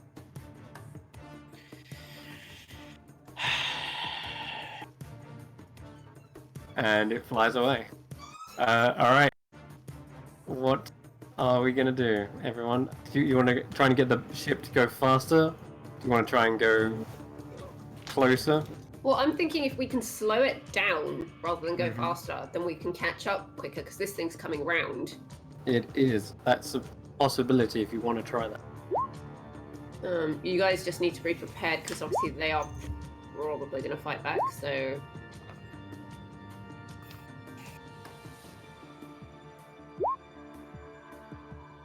Okay. I'll just take that as everyone's in agreement. So we're gonna right. This is a bit of a risk, Captain, but we're gonna slow down that ship to get it closer, and then we're gonna I think you mean slow down your ship. slow down our ship to so that one catches up, and basically, if everyone can be ready to open fire. Alright. Fold the topsails. Fold the mizzenmast. You start to see all the sails. Everyone's heaving on ropes.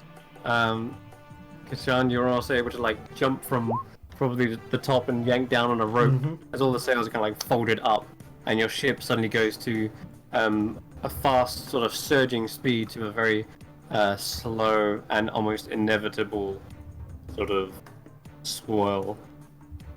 Indeed, after a few minutes, more gunfires, and eventually the ship begins to sail and swirl around. Not before, though, getting a lot closer to the center, including this dragon as well. But I'm going to say at this point, your ship's kind of like directly beneath it, and this ship is getting closer and closer. The dragon is still trying to flee as best it can. The distance at this point is 60 times 20. Where's my calculator? That'd be 300 feet. Woo! Okay, so then just before that, then Irene, you'd be in range at about like this point here. You can still see they are still opening fire. This dragon is still shooting back lightning, but it seems like as the lightning strikes the boat, it disperses and is almost deflected off the bronze scales that are kind of armored across the side of the boat. It's very resistant to lightning. I'm gonna turn to Kashan. Right, are you ready for this? We may land in the wrong place, so we may have to fight our way to the barrels, and you may get burned. This is fine. I'm used to evading, and when in doubt, I still have roughly about 7 or 6 lives left. No matter what happens, I'll get you back on this boat. I'll at least get you to safety, whether you're conscious or not. Let's hope for the staying alive part, though, shall we? You have my trust, Irina. You may regret that later, but thank you. I can assure I will. I put my trust in Llewellyn for too long now. Alright.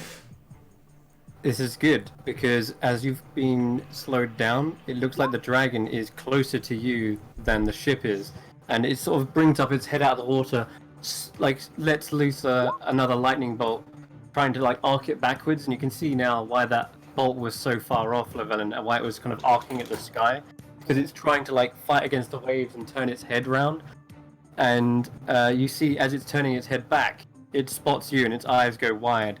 And its face kind of like tries to push forward, trying to get closer to you, and its wings are like torn up. And as it swims closer, you get a good look at its face. Look at this cute little guy. That is a cute dragon. That is a cute dragon. It's so dirty. I'm going to send a message to it. Are we anywhere close enough? You're about 500 feet. What, from the dragon itself? Yeah, I'll say from the boat and drag. Well, yeah. You're closer to the dragon, actually. You're about 400 feet from the dragon, we'll say. Close enough? Oh, 400 feet, never mind, I'm not close enough. A bit closer.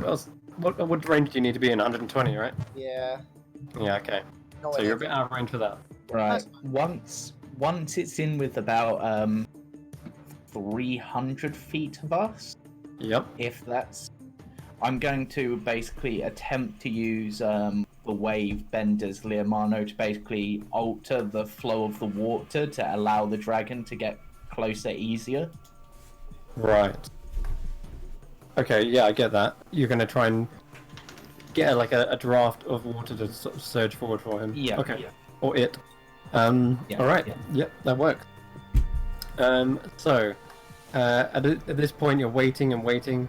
The sails are still unfurled. You get a bit further, but oh no, we left the cat behind. These are still in hot pursuit, so they get to about here, and at this point, you're very close to the mouth as well. Yeah. I'm gonna put you a little bit closer like that. Okay, go ahead. You're within that range to control water. You start to see it less fighting against the waves and more sort of just going with the waves, and it starts to like go into this swimming motion. As soon as I can, I will message the dragon just basically to say we're here to help. Okay. And I did say earlier that while they were having that conversation with the foam guy, I was casting the comprehend language. Okay. So it would understand. Yes, you would understand Draconic as well. Yeah. You definitely hear its voice back, and it says, "My wings are torn.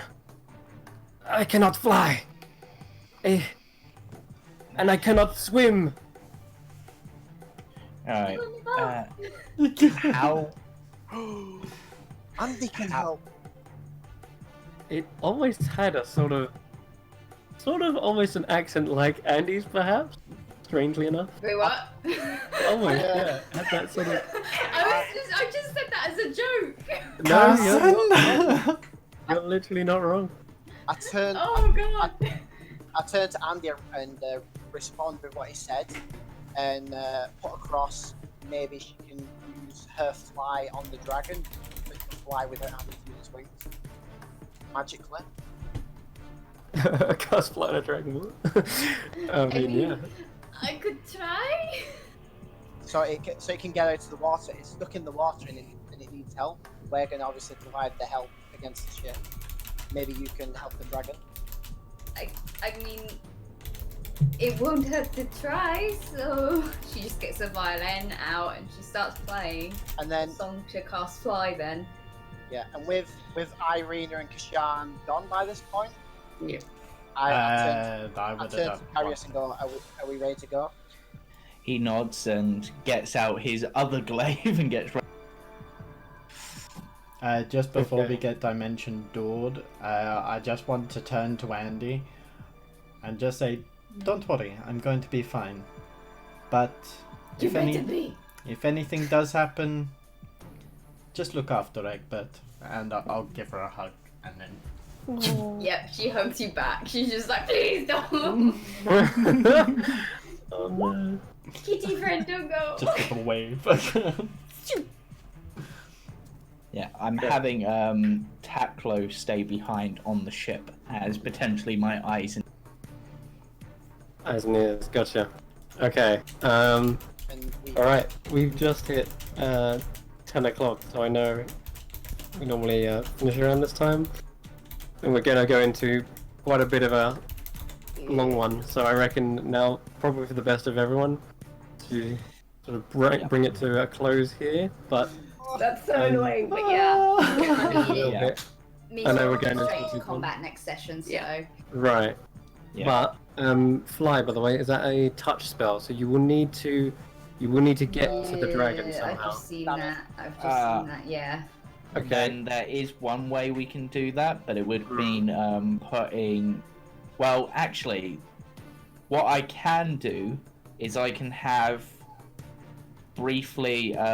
If Andy goes on my broom, I can basically send it somewhere. So send it so that she can do the touch part of the spell and then Right. fly her back And then fly her back. Yeah. Okay. before me and Llewellyn head off for our adventure. That definitely sounds like a good shout. Did you want to try that, Andy? There's a broom of Yeah. flying, i.e., Yeah, a spear of flying. She'll Okay. probably be screaming all the way, but okay. You know, you don't want to attract attention to yourself or anything. Okay. I mean, Alright, it's that sounds like a pretty cool plan.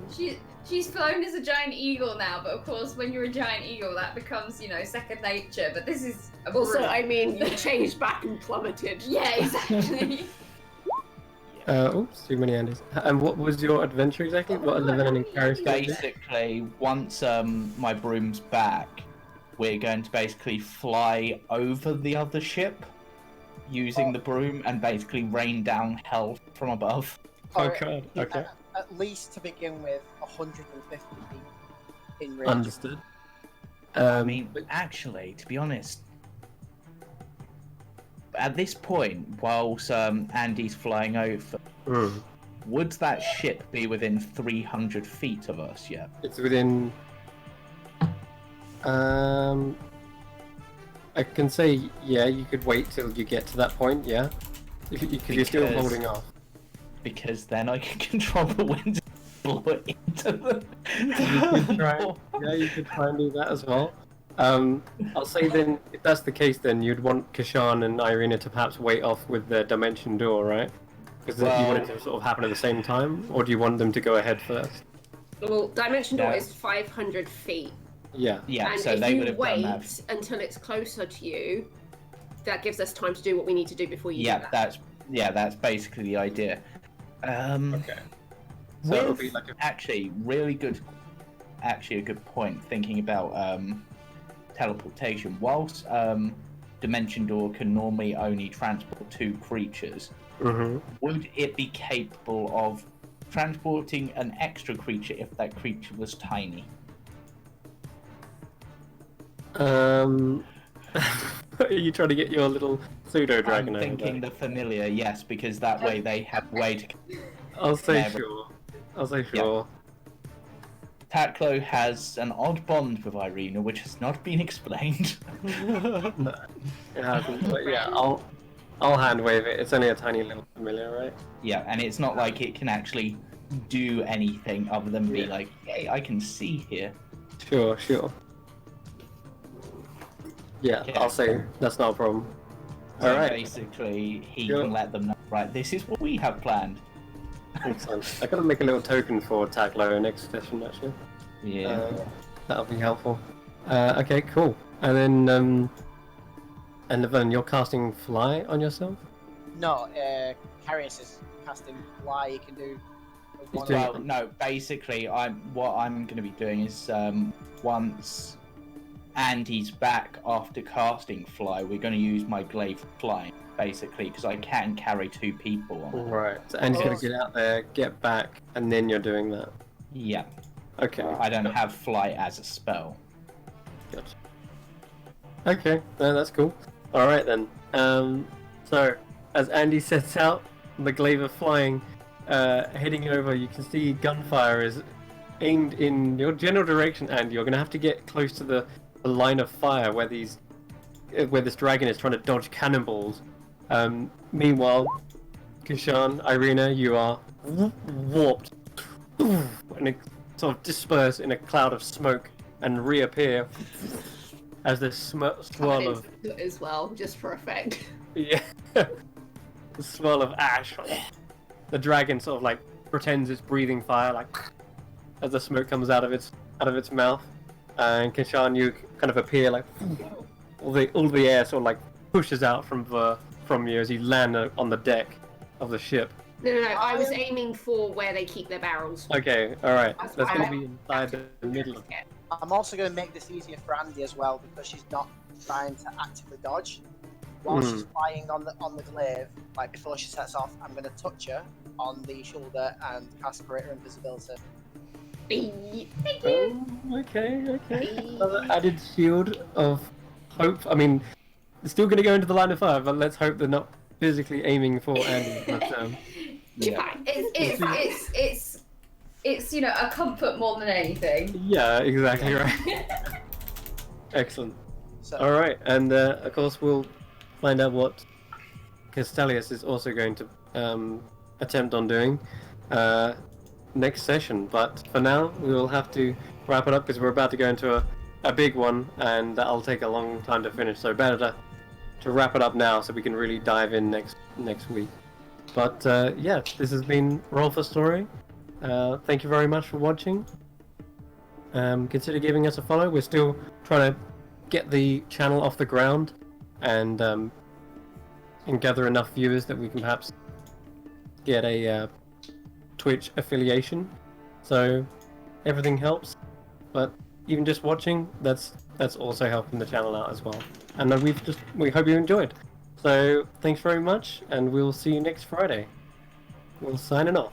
Actually, some of us will see you Monday. Oh yes. Yeah. So Monday, Cursebreakers, slightly earlier time.